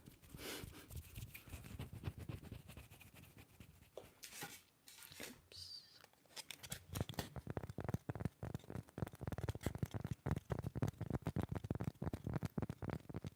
It wasn't cool. You were 10. Oh. I guess maybe that's not that cool then. Yeah, I've met like adults who say that they're like witches or that they like are in touch with the dead, but like when I was young I just never believed it. So I guess I just like my dad would be like, nah, that's not true. So I guess it never like bothered me.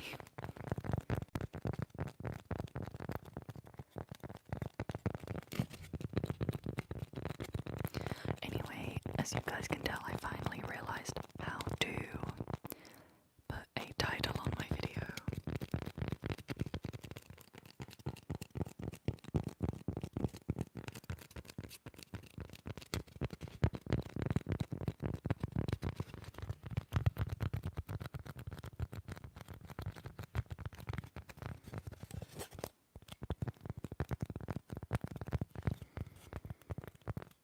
I'm trying to think of another story. When I was like 15, I was walking in the woods. Okay, again, I think the woods just have a creepy vibe. But I was walking in the woods and then this dude was behind us and I was like, he's following us, run. And he wasn't. I was just with my friend and we were like bored, so I was like, let's run. But it was really stupid and I feel bad for that guy. How superstitious am I on a scale of 1 to 10? 2. Maybe 3. Maybe 3. I'm not very superstitious. Kind of a misleading title, I know. Do you think I should change it? What do you think I should change it to? But I don't know if I'm gonna leave stream soon. Do you guys think I should change the title?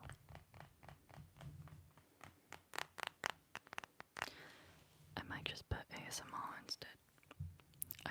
I don't know how to change it. How do I change it? Okay, I'm gonna change it. Oh my god, I don't know how. Reading bad scary stories. When I upload the video, I will call it something like reading Reddit stories and then whatever we're doing after. I don't know how to change it. I need to download YouTube Studio, I think. Because I'm on my other phone. How about some guitar triggers? You know what? Now would be a good time to do it. YouTube Studio. I have to change the title first. So I will change the title. And once I change the title, I will do some. Let me tap something for now.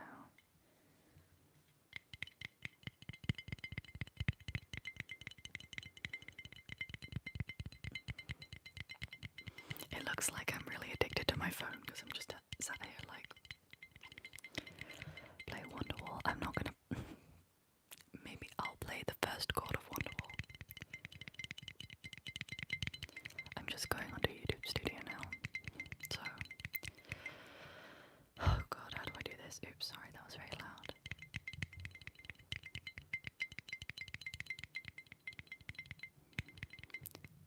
So you have to. I know, I'm obliged. How do I change it? I don't think I can. I think I would have to like leave and then rejoin the live. Would you guys want me to restart the live?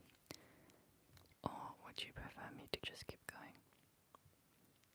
And then I can call it something different.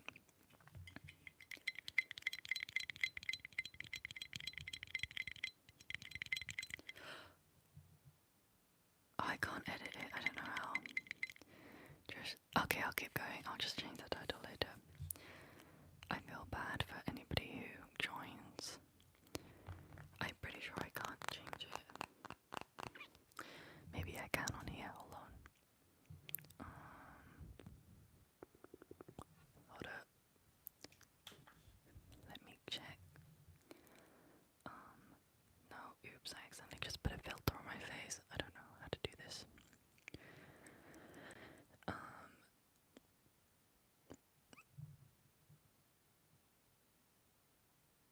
I accidentally saved a highlight of the video. Okay, I'll just save it later. I'll just change it later. Can you guys still hear me? Because I was messing around with buttons and I don't know if I messed it up.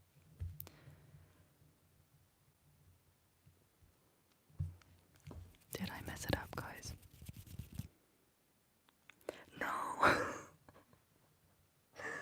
I'm sorry. I'm sorry. I'm sorry. See, this is because I try to be professional. I put, yeah, I just do whatever chat asks. I should never have put this title. I put the title thinking, yeah, like people will like this. Like it's very specific. People can join. Nope, because I'll just do whatever I want. Apparently, Mochi does whatever random crap. Yeah, I know. I'll change it. I'll change it once I'm done. Okay, it's all chat's fault. Yep, it's because I just do what you guys ask. I'm sorry, don't feel bad. Okay, I'm gonna go get my instruments because they're kind of like around my room and I don't want to have to get up like multiple times. So I'll wait, hold on, I think I can change it. I swear to God I can change it. Okay, I lied, okay. The scary stories weren't good. You're so right. I thought they would be cool, but they were like mid. Okay. I have the stingray, it's literally right there, but I'm not gonna like play. I'm not gonna play like a crazy thing, cause it's gonna be like ASMR. But if you guys want me to play them, then I will have to restart the stream because it feels wrong. I got a job at a gas station. We have a strange set of rules.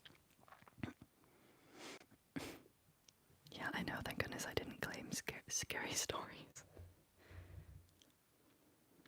Okay, I'm gonna go grab my things and attempt again to change the title, and then I'll be back so you guys can just talk and do whatever you want in the chat. See you in a sec.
Someone said, didn't trim the guitar strings, SMH. That one's my dad's. Don't come at me. I always trim mine. That one's my dad's. Let me put a mic cover on. I'm probably gonna have to do soft spoken because otherwise it's gonna be really sensitive, and then the instruments are gonna be really loud. So I'm gonna just quickly do that.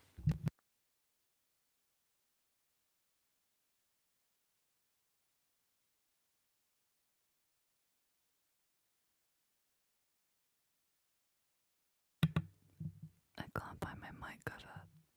Does anybody know where I put it? Where is it? I can't find it.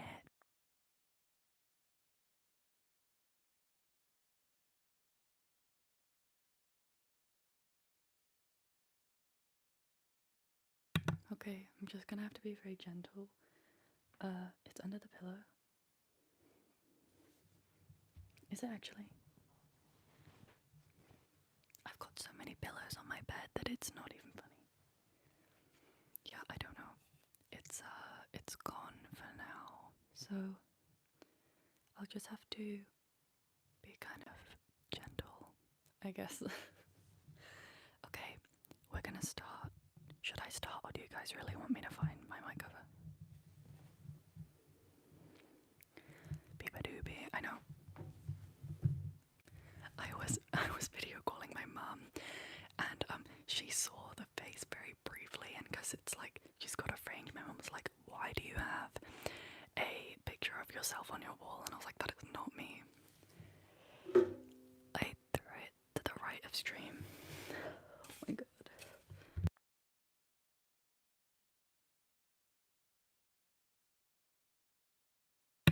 I'll go grab my foam one, and I'll be right back. You guys are so patient with me. I'll be back.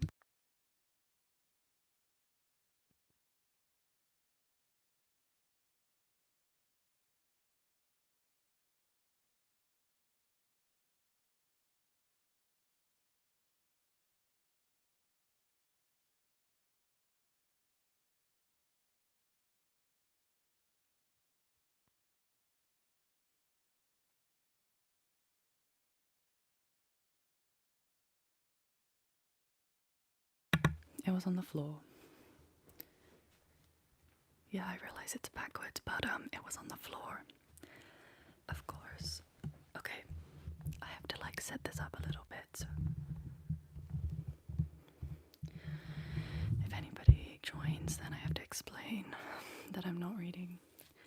But we'll start, I'll put this over here. We'll start with my banjo. So, I haven't played this banjo properly in years, okay? And it's not an actual banjo. It's a banjo-lele. And it's very out of tune. It's very out of tune. It's pretty cool though, I'll show it on camera. This is my banjo-lele. My dad got this for me when I couldn't afford like a nice ukulele when I was playing the ukulele a lot as a kid.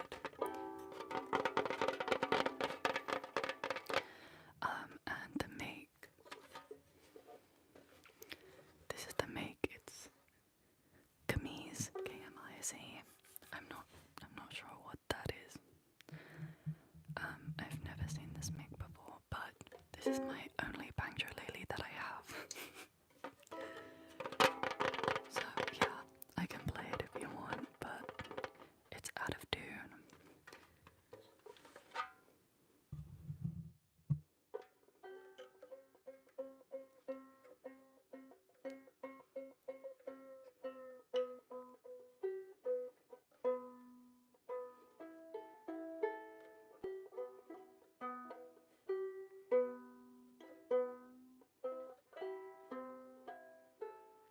Okay, this is my banjo-lele that is in tune.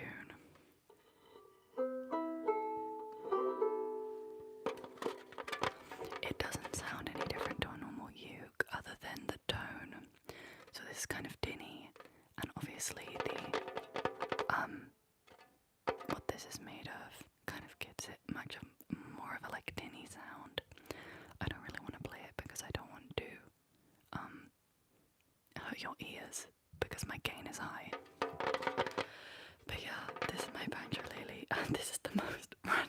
I think I've ever done. If you're joining, I'm just showing my instruments now, I'm sorry. Yeah, it sounds pretty nice.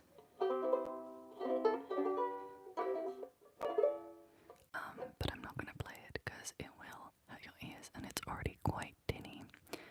So,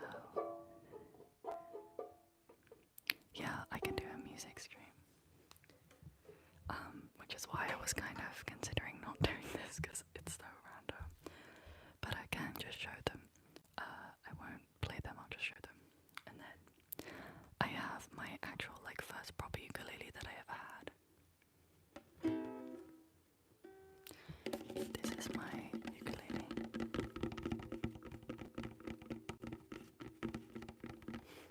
Wow, a scary story. How will I sleep? I know. I'm sorry. So yeah, this is my like first proper ukulele. It's semi-electric, so you can plug it in, and it's pretty nice. It was like, I can't remember, maybe £200. And as you can tell, it's less tinny. I guarantee you plugged it in and slapped on some distortion. I did, but when I first got this, I think I was 12, so I didn't understand anything about amplifiers. I didn't understand anything about like the tone or how to use it. So it sounded horrible. And there's a YouTube video of me on the internet somewhere playing this with distortion. It's horrible.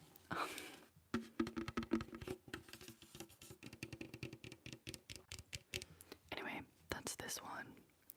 And then I have another ukulele. Oops. I have to be very gentle, it's very difficult.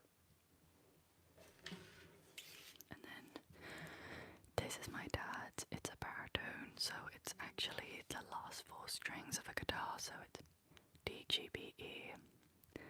Are you like music literate? Or is it just intuitive / tab learning?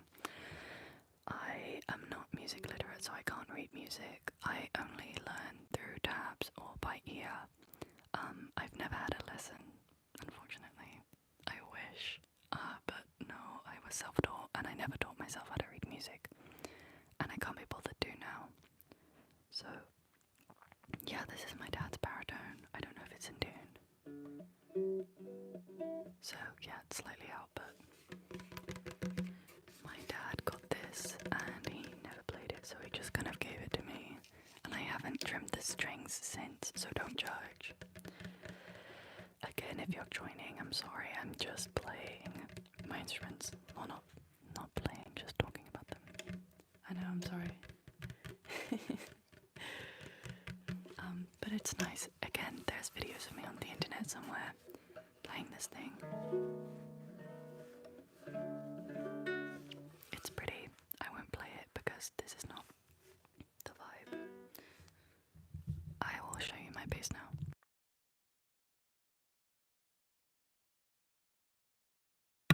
You guys are like getting early access to seeing my musical instruments because I was planning on doing like a stream where I actually talked about it, but I don't know why I'm doing it now. It's really stupid. It's like 1 AM. Anyways, this is my bass. Everybody seems to talk about it in my videos. Yeah, it's pretty nice. I got it secondhand. It cost me, I think, £320. And yeah, people joining. I'm not doing Reddit stories anymore. I've diverged.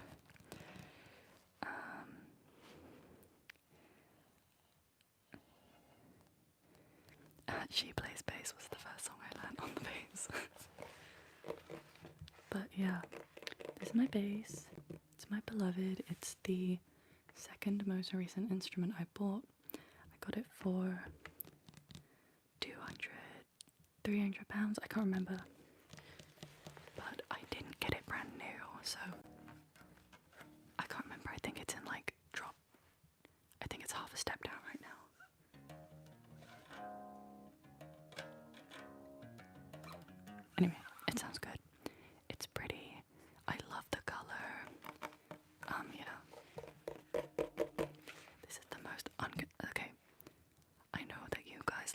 fun of me for having the most unconventional triggers ever. This is maybe the most unconventional trigger I've ever done. So, watch me tap my thingy. This is so stupid. But it's 1 AM, like. That finger slide was tingly. I'm glad that you guys are still getting tingles, even though I'm not really doing ASMR right now. Yeah, I love this base. I did have quite a few issues with it. I can't remember what the name of this part is, but the part where you put in the aux cord was broken. I have to constantly fix it, but it wasn't brand new, so yeah. String instruments are so good for triggers. I used to watch like bad covers. That's so smart, actually. That's so smart. But yeah, you can see all like my fingerprints. Hello, Snifferifal. I know you've joined thinking that I'm reading Reddit stories.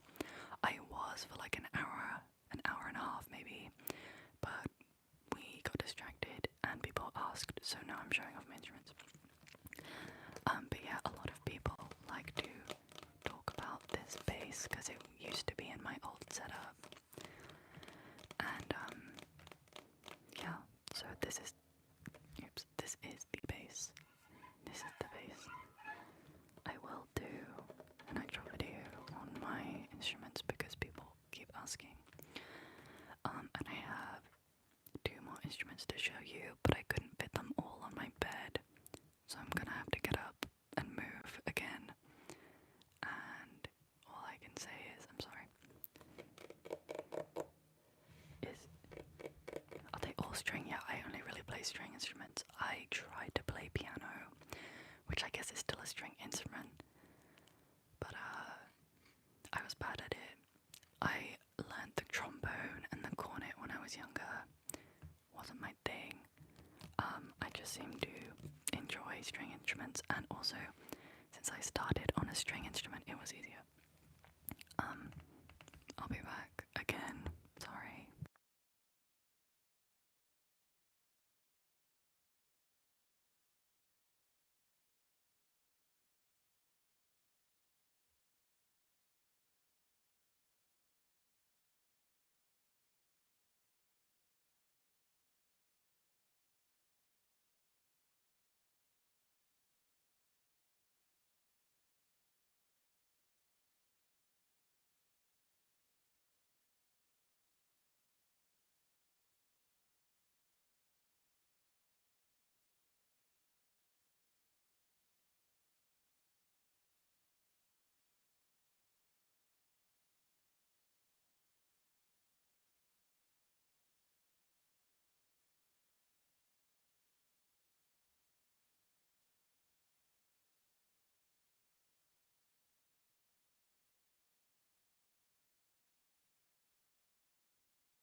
Hey, I'm back.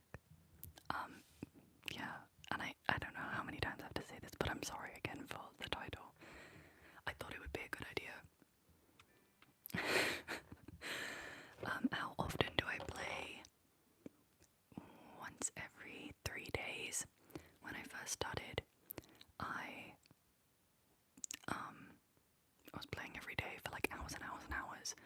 But like year 10 into playing, or actually probably less, it's more like year 8 into playing, I don't practice as much even though I should.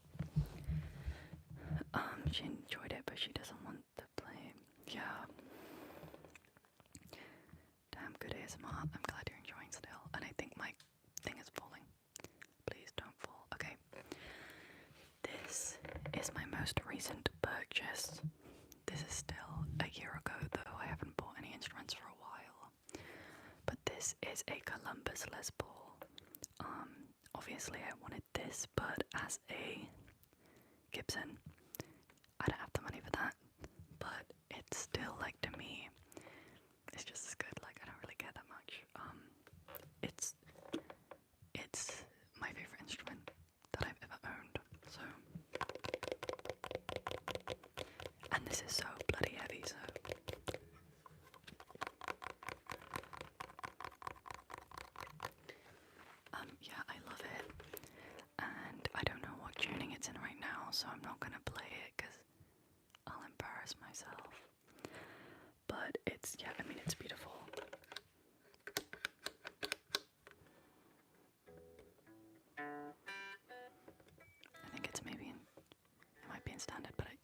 might be a bit lower. I think it might be in half a step down.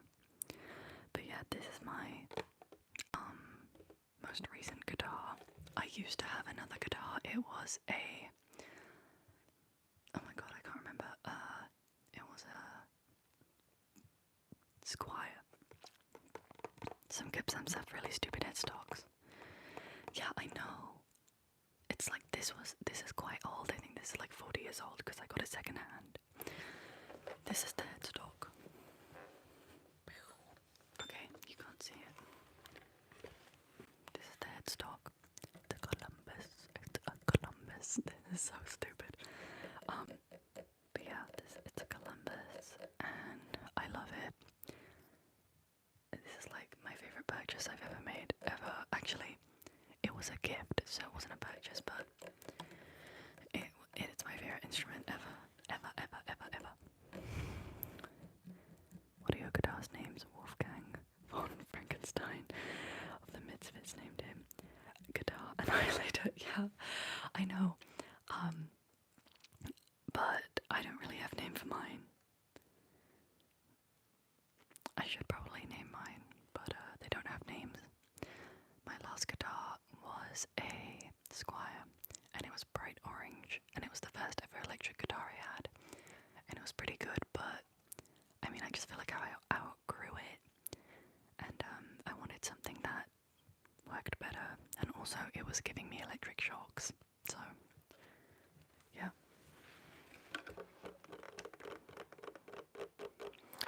I love it. I can't remember what I was last playing on it. I think probably Alice in Chains. So yeah, I'm just gonna quickly go on to the last one now. I wonder how many of you guys are actually asleep. Hopefully you fell asleep during the Reddit stories bit and now you're just sleeping. Oops. This is my acoustic. It is a Tanglewood. It is the first guitar I ever had, other than using my mum's one. That is a classical, but this is, yeah, it's a steel string. I love it. I've had it for maybe, yeah, probably 8 years now. And, yeah, I love it. I have no complaints. I've got some pretty expensive strings on it right now. But I need to replace them. You've just laid down, I'm sorry. Being serenaded by random guitar strums every few minutes, yeah. I don't want to play it because I don't want it to be too loud. But you can see my setup in the reflection. This one is also like a hybrid. I can't remember what the name is. Not semi-acoustic, semi-electric. I don't know. You can plug it in, which is cool because it can be louder. You can perform with it. You can do gigs. It's cool. Again, I'm not gonna play it. I'll save that for an actual stream where I decide to play. But yeah. Have you ever had to use fishing line when you didn't have any steel strings? No. I think that would be very desperate times. I just deal with it. Like, I've never had fishing line lying around anyway. So I think I just deal with the fact that there's a string missing and it makes me very upset, but yeah. Oops. Those are most of my instruments. My mum has a keyboard and I have another 2 ukuleles, but they are not in this house. They are in a different house, but they are still technically mine. So those are all of my instruments pretty much. Maybe I'll post a video of me playing something one day. Oops. You should make the 3 billionth grape cover. No. I can't do that. My morals won't let me. Well, not my morals, but my body won't let me. Because I actually covered that song, Oh Wonderwall. I'll play the first chord, and that's all you're getting.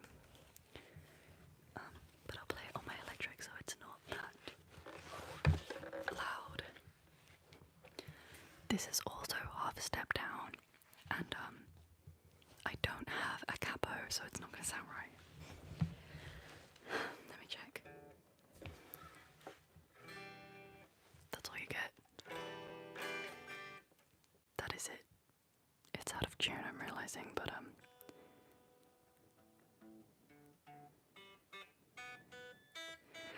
look, I was asked. I don't want to actually play that song, even though it was it was like one of the first songs that I learned on guitar, because I remember like being stuck and thinking, please dad, tell me a song to learn on guitar, like what should I learn? And he goes, you should play Wonderwall. I'd never heard the song before, I was like 10, 11, and he convinced me to play that song. Do I know any Alt J?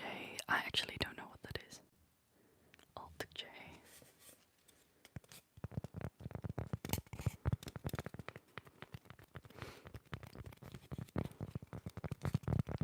But yeah, those are like pretty much all my instruments. And I could talk for days about them, but I'm not going to. Wonderwall Loki kind of bangs. I mean, it's a classic and I'm English, so I should be proud of it, really. It's like an English staple in music, as is Mr. Brightside.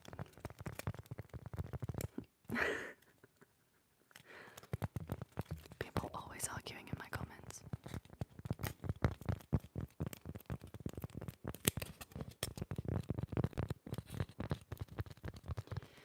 But yeah, I spent a lot of my early years with my ukulele, just understanding how to finger pick and strum.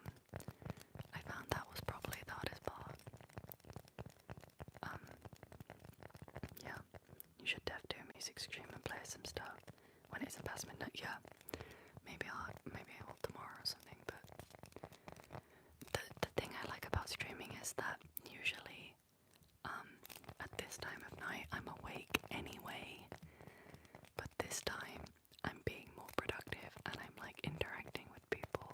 Also, I like to say, instead of just like sitting and scrolling on TikTok, so 24-hour Wonderwall stream. I think people would die if that happened. I might.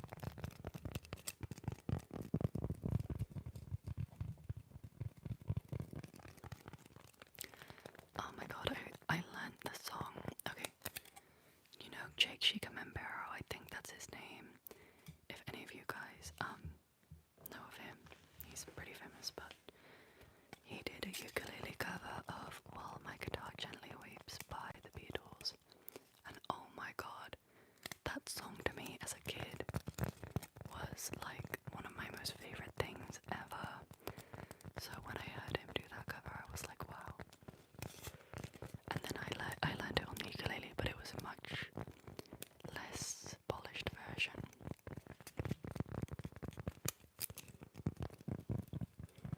If you guys follow my Instagram, you'll know that I post like my music sometimes. Sometimes I'm kind of scared of people.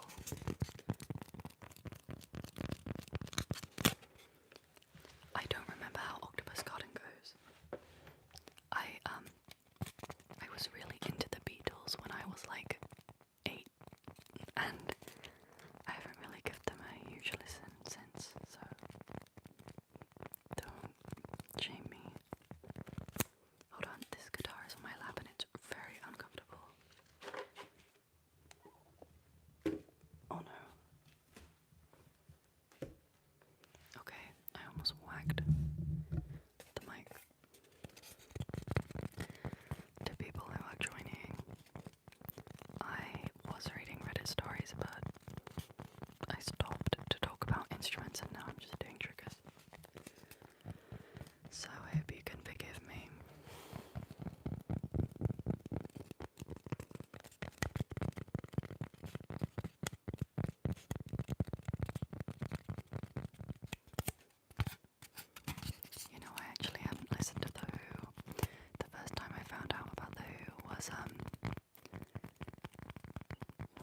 Simpsons when I was really young. Cover Hey Jude, but skip the first 2 minutes. To be honest, guys, you're gonna make fun of me for this, but I don't really know many Beatles songs.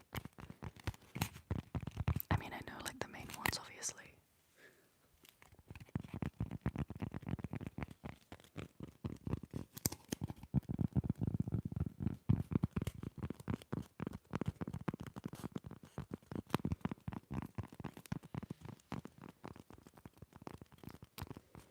Also, guys, I just filmed a video, like, I guess right before I started this stream, so 130 minutes ago. And it's called, I'll give you like early info about it. It's called $20 microphone versus $100 microphone, because I wanted to do a video like that. But the thing is, I called it dollars because I thought it would be more popular, even though I'm English. And I should have called it £20.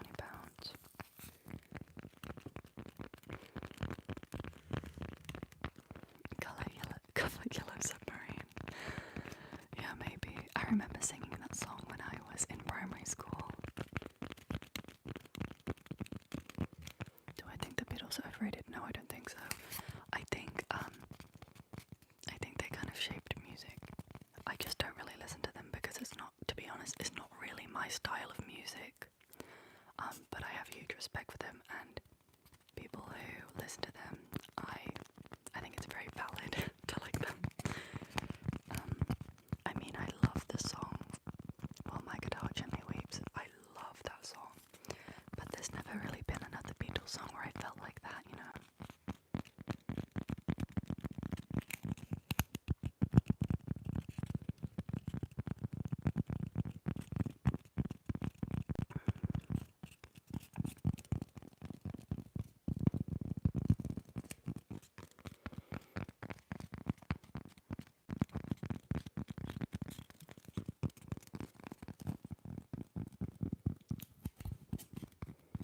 What type of music do you listen to? I don't know if that's aimed at me or somebody in the chat, but I listen to like pretty much all genres, and I know people say I listen to all music and then they don't actually, but I feel like I actually do. Okay, I don't listen to country, but there is some country that I could probably get behind. So I'd say my top genres are probably like metal, grunge, and then probably like Midwest emo, I guess. But I mean, I love all genres of music, and I really do mean all genres of music.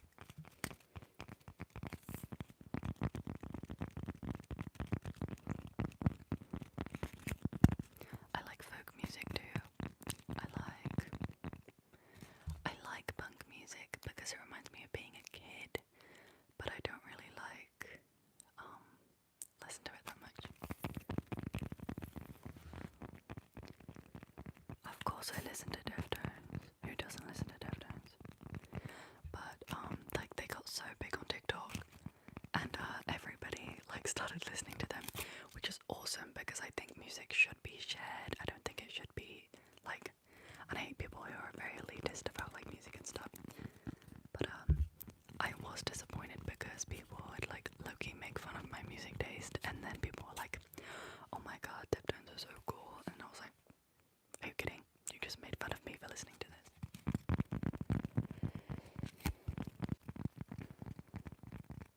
The Smiths, oh god dear, I need to listen to more of the Smiths. To be honest, I'm a bigger fan of The Cure than the Smiths. I listen to everything except for rap. I understand that, but I also kind of don't because I like rap music a lot, but it took me a while to get into it.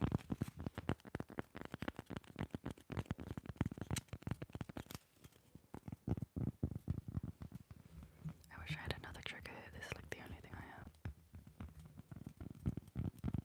I didn't really expect to be doing this because, you know, how professional I am. I assumed I would just continue reading stories.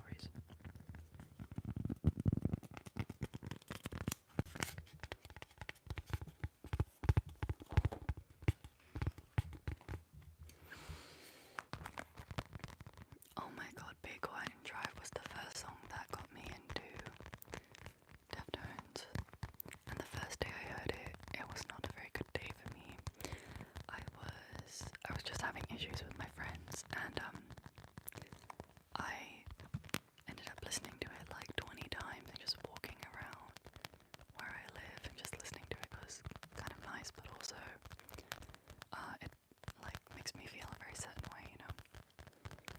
When have your live streams ever gone exactly to plan? I don't know. Never. Given this is my third one, so I feel like I should have some slack. And also, I like being chatty with you guys. I like just being like chill, because in my videos, I don't really show my personality, I feel. I just really kind of focus on the ASMR, which obviously I am still doing now, but it is nice to definitely show my personality a bit more and also engage with you guys.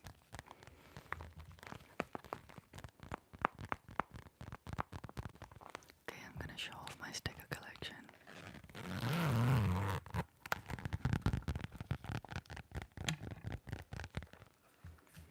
And then after that I need to go to bed.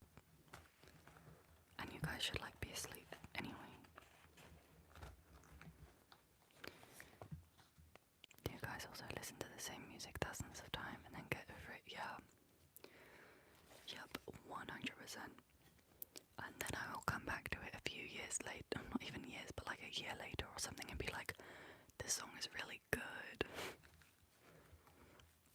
That's exactly what I did with Pierce the Veil. I first got into Pierce the Veil, I think probably when I was like 12, and I listened to their music for like 3 years straight. I was so indulged in their music. Like, I knew every lyric, I knew every single lore behind everything. And on YouTube, all I would do is watch interviews of them.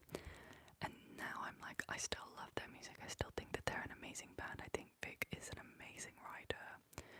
But now I'm like, I don't really want to listen to it because it's so overplayed to me. So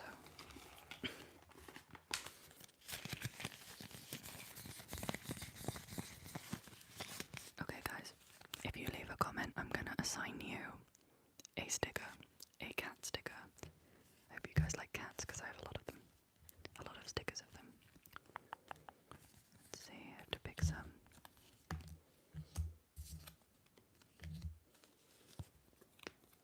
I have to sort through them though because I have so many. What time is it? My god, it's 1:30 AM. Can you assign me a red one? A red cat? Hold up. Okay, most of these cat stickers that I have are not red. Most of them are just pictures of cats. But one of them has a red text behind it. This one says good morning, and that good morning is red. So you can have that one.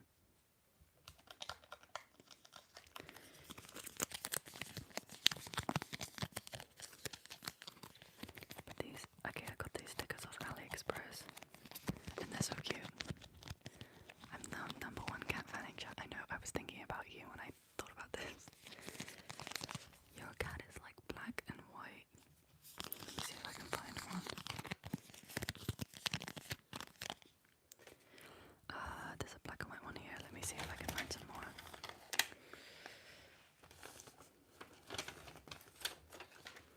Okay. There's only like one black and white one I can find. So I'll give you that one. Hold on. Actually, there's two. There's this one. Like that. I don't, wait. This one, or there's this one.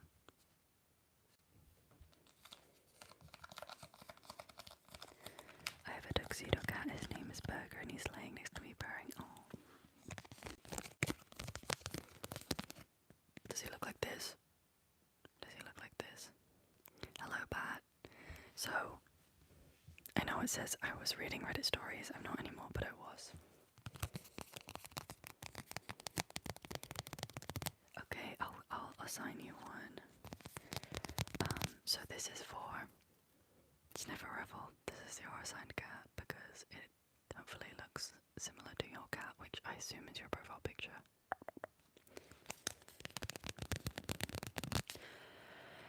Okay, next is Apollo. I have no idea what your profile picture. I'm trying to see what it is. I can't tell. I love that you can personally apologize to every new person. I wish I could, but not everybody comments that they join. So they just are probably bewildered. But what type of cats do you like? Apollo. And Joe, what type of cat do you like? Actually, my profile picture is just something random I found on the internet. Oh, really? Well, maybe deep down you knew it was similar to your cat, so that's why you were drawn to it. Big cats. I don't know, surprise me. Okay, I only have so many.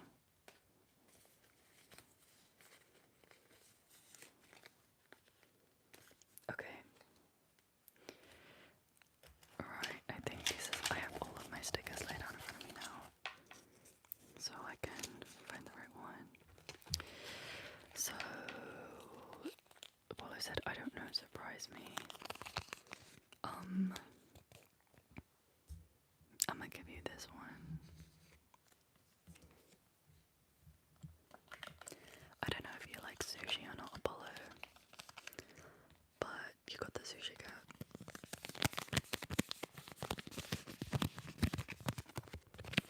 You have the sushi cat. It's got like it's sushi. Okay, I gotta hurry up because people are commenting. You love sushi, perfect. That's yours. And who was next? Joe. And you wanted a big cat.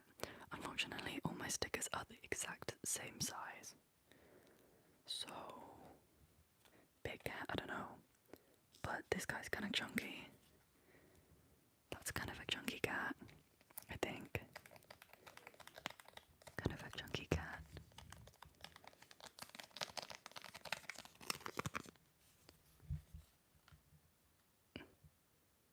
Can you see it now? It says meow.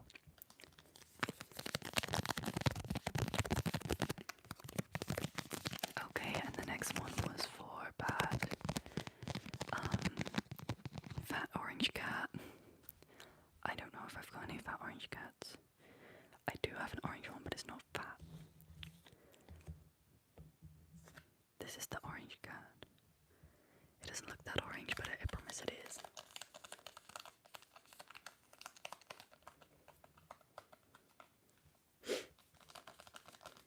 That's your cat. Yeah, it can be big. It can be really big.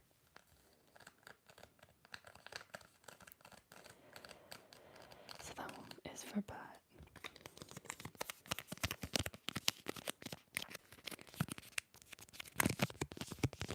I'm trying to remember who I've done and who I haven't. I think I've done everyone. Oh no, I haven't. There's somebody I missed.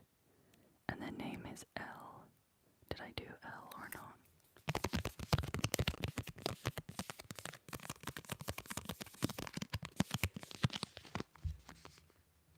L said a silly cat. So I'm gonna find a silly ass cat. Okay, I'll do your cat. One that's silly. There's like a kind of a few silly ones. This one's kind of silly.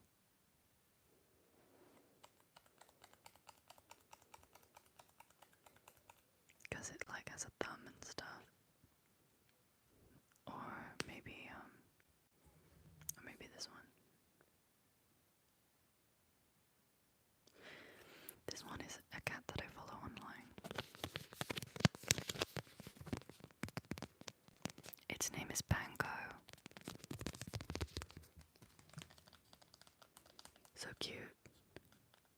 Wait, I'm gonna take my thumbnail. What should I take a picture of for my thumbnail? Because I keep forgetting to do it in every every single stream I've forgotten to do it, so I just have to take a screenshot and it always looks terrible. Okay, this can be my thumbnail. Okay, that's good. Silly cat thumbs up for people. I don't know how he has them. It's a polydactyl cat, yeah, maybe. I know that some are. It's very strange.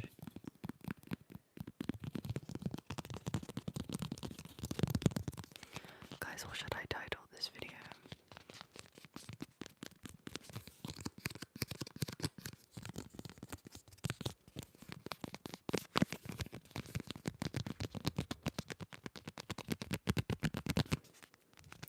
And I'm probably gonna end the stream in 5 minutes because my legs hurt. But thanks for being here again, even though this stream was really stupid, like every single stream has been so far. Choosing cat stickers for my favourite viewers, and reading Reddit stories, and showing off my instruments. I might just call it like random as ASMR Live. And then I'll put a description of what it includes. The streams are great. I'm glad you're enjoying them, even if it's really random. Totally not scary stream. Join us for free relaxation. Reading bad Reddit stories. Yeah, I think I'll do that, and then I'll put like and other random stuff. But yeah, I'm gonna show you guys the rest of my stickers now because I paid for them and I can.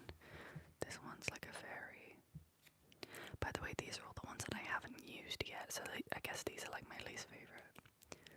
This one is really cute. It reminds me of that seal that like plonked its head into the glass. Clyde.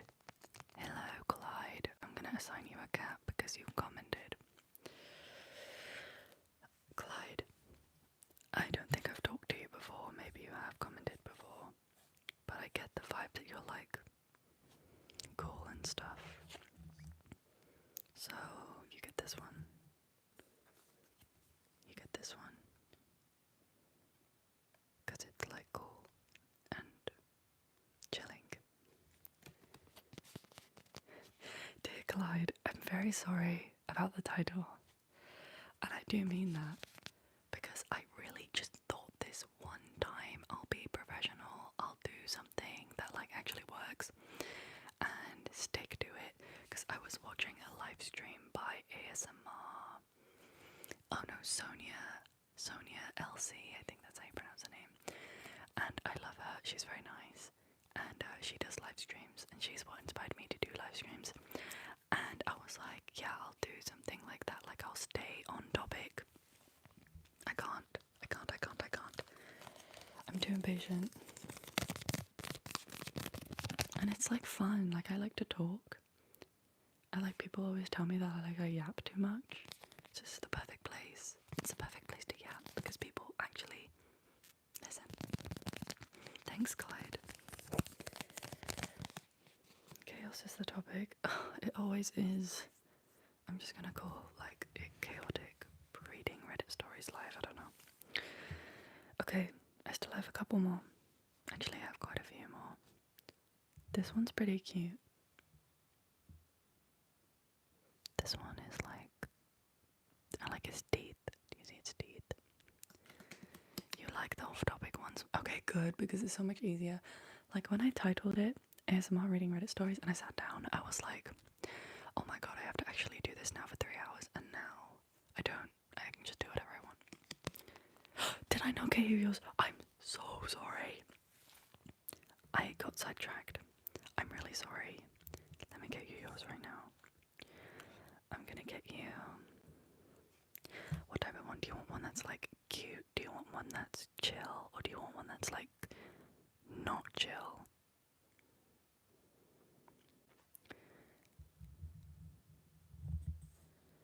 I think I might give you... I have to choose between these two because I'm getting like black and white. Oh no. I don't know if I have any more black and white ones. I guess this one is black and white. It has like a meme in the corner though, like it's kind of... This one's black and white. Or you can have this one. It's not entirely black and white. It's like, it's grey and white, but this one's really cute. And you see how thin its ear is? This can be yours. Bro, Zizi is chilled. Zizi, I don't know if that's how you want me to pronounce your name, but Zizi was my first member.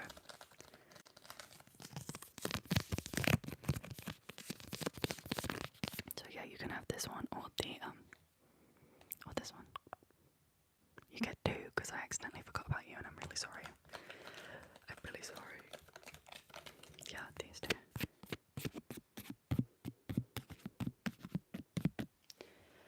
They're pretty cute. And today our ears. Yeah.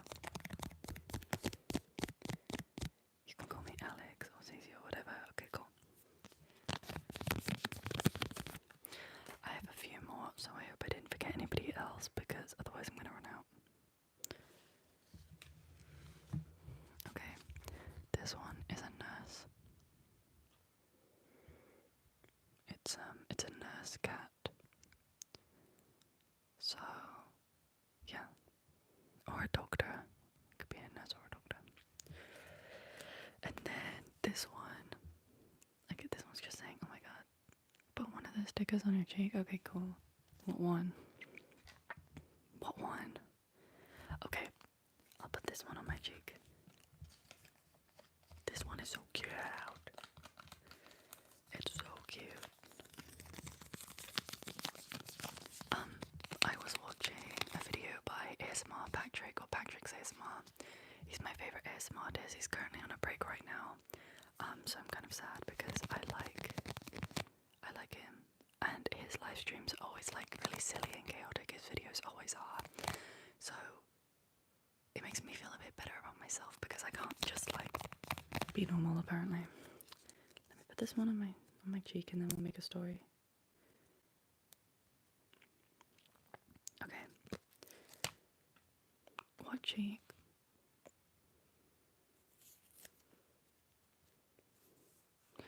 Okay, let's make a story.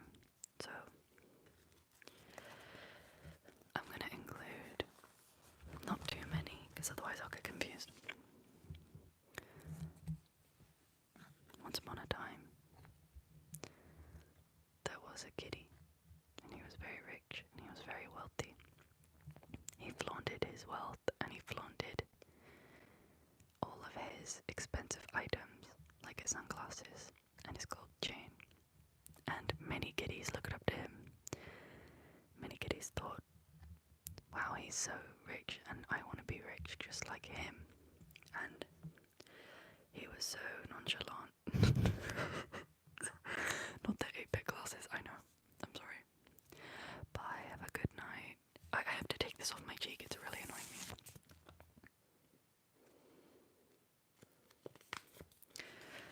And he was so wealthy, but he was so nonchalant, he didn't ever brag.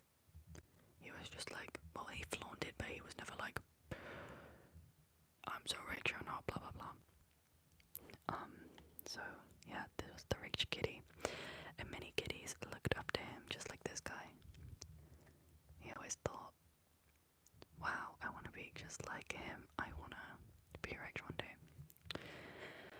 Until one day, the kitty's mum came home. This guy's mum was like, I can't believe this, I can't believe what you've done. And the kitty was like, what did I do? And the mum was like, where did you get all this money from? How did you earn this money? I thought you were working a well-paying job, but secretly you aren't. He said, no, I can't believe you found out. I was supposed to keep this a secret. I just wanted to be successful, but I had to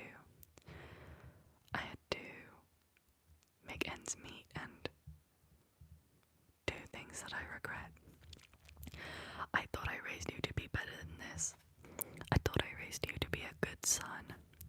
I thought you were successful, but now I'm realizing you are not successful. You are evil. I say, Mom, what do you mean? Do you even know what I was doing to make this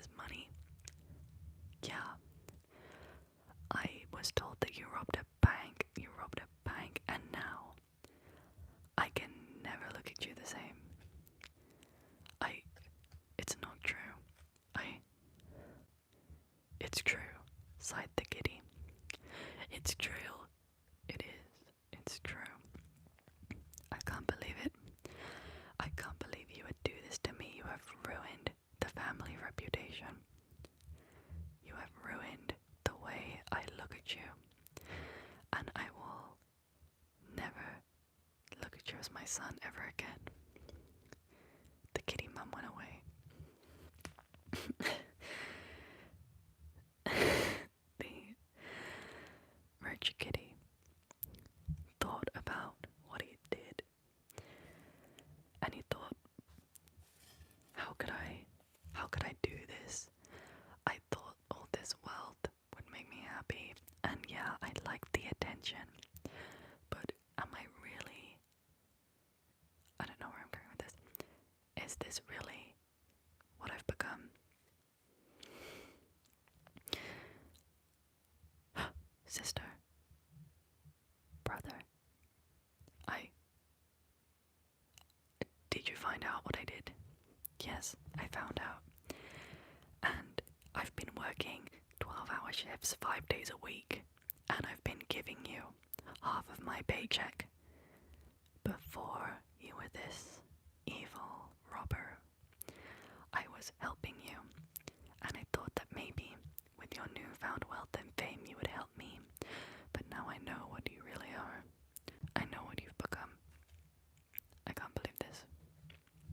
Okay, and then 5 years later, this can't end on a sad note, so I have to think of a happy ending. 5 years later, the kitty, the original kitty, this guy, he's in jail. And where's the mum? I can't find the mum. The mum and the sister are visiting. I can't believe you're still in jail. Yeah, I know, I'm sorry. But we forgive you. What? What do you mean you forgive me? We forgive you.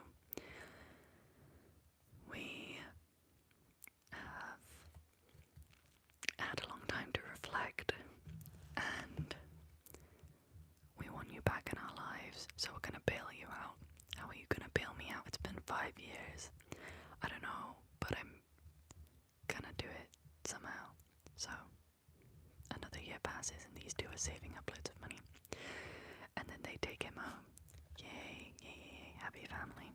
But then they're like, we need to discuss that this could never happen ever again. I understand.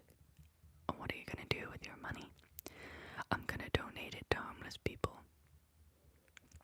Well done. And they all lived happily ever after. After the 6 years.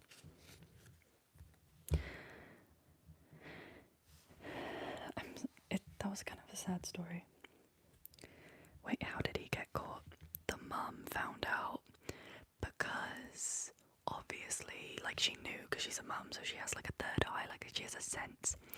And she found out, and then she was like, I have to tell the authorities. So yeah, that's what happened. It's tragic, really. It's kind of a tragic story. But yeah. Hopefully they'll have a good life now. Bravo, jolly good show. Thank you. I still wasn't done showing my cat stickers. This is like the second to last one. Well done, thank you. These are like the last ones. If by tragic you mean hilarious. Well, it is sad if you think about it, really, because he wasted 6 years of his life just because he wanted to be drippy. I mean, and he was super drippy. But yeah. Guys, I think I'm gonna go to bed soon. I'm glad you enjoyed. Actually, I'm not gonna tap. I can't be bothered. It's really late. It's 2 a.m. and I still want to at least spend 1 hour scrolling on TikTok. I want to spend 1 hour on TikTok. So I'm probably gonna end. We'll definitely need more of this in future streams. Well, I think what I've learned from this stream is that I should not stick to a theme. I should just continue to be like spontaneous. So that's what I'm learning. And yeah, I guess I can do this in future streams. And at least, at least I'm like talking to people and being productive rather than doom scrolling.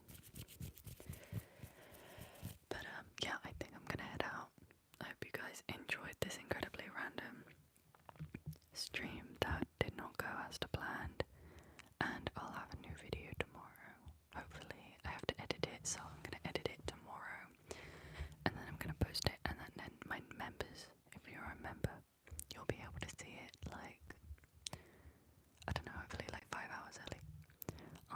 Improv. We are productive, yeah. So, yeah, thanks for being here. And thanks for dealing with all the weird stuff that's gone on. And hopefully, if anybody fell asleep at the beginning, they did not get jump scared by anything else. Any of the loud sounds or anything. Cat sticker improv is the best. I'm glad you enjoyed it. I'm not very good at making up stories, so that was the best I could come up with. Yeah, I think that's everything. I will see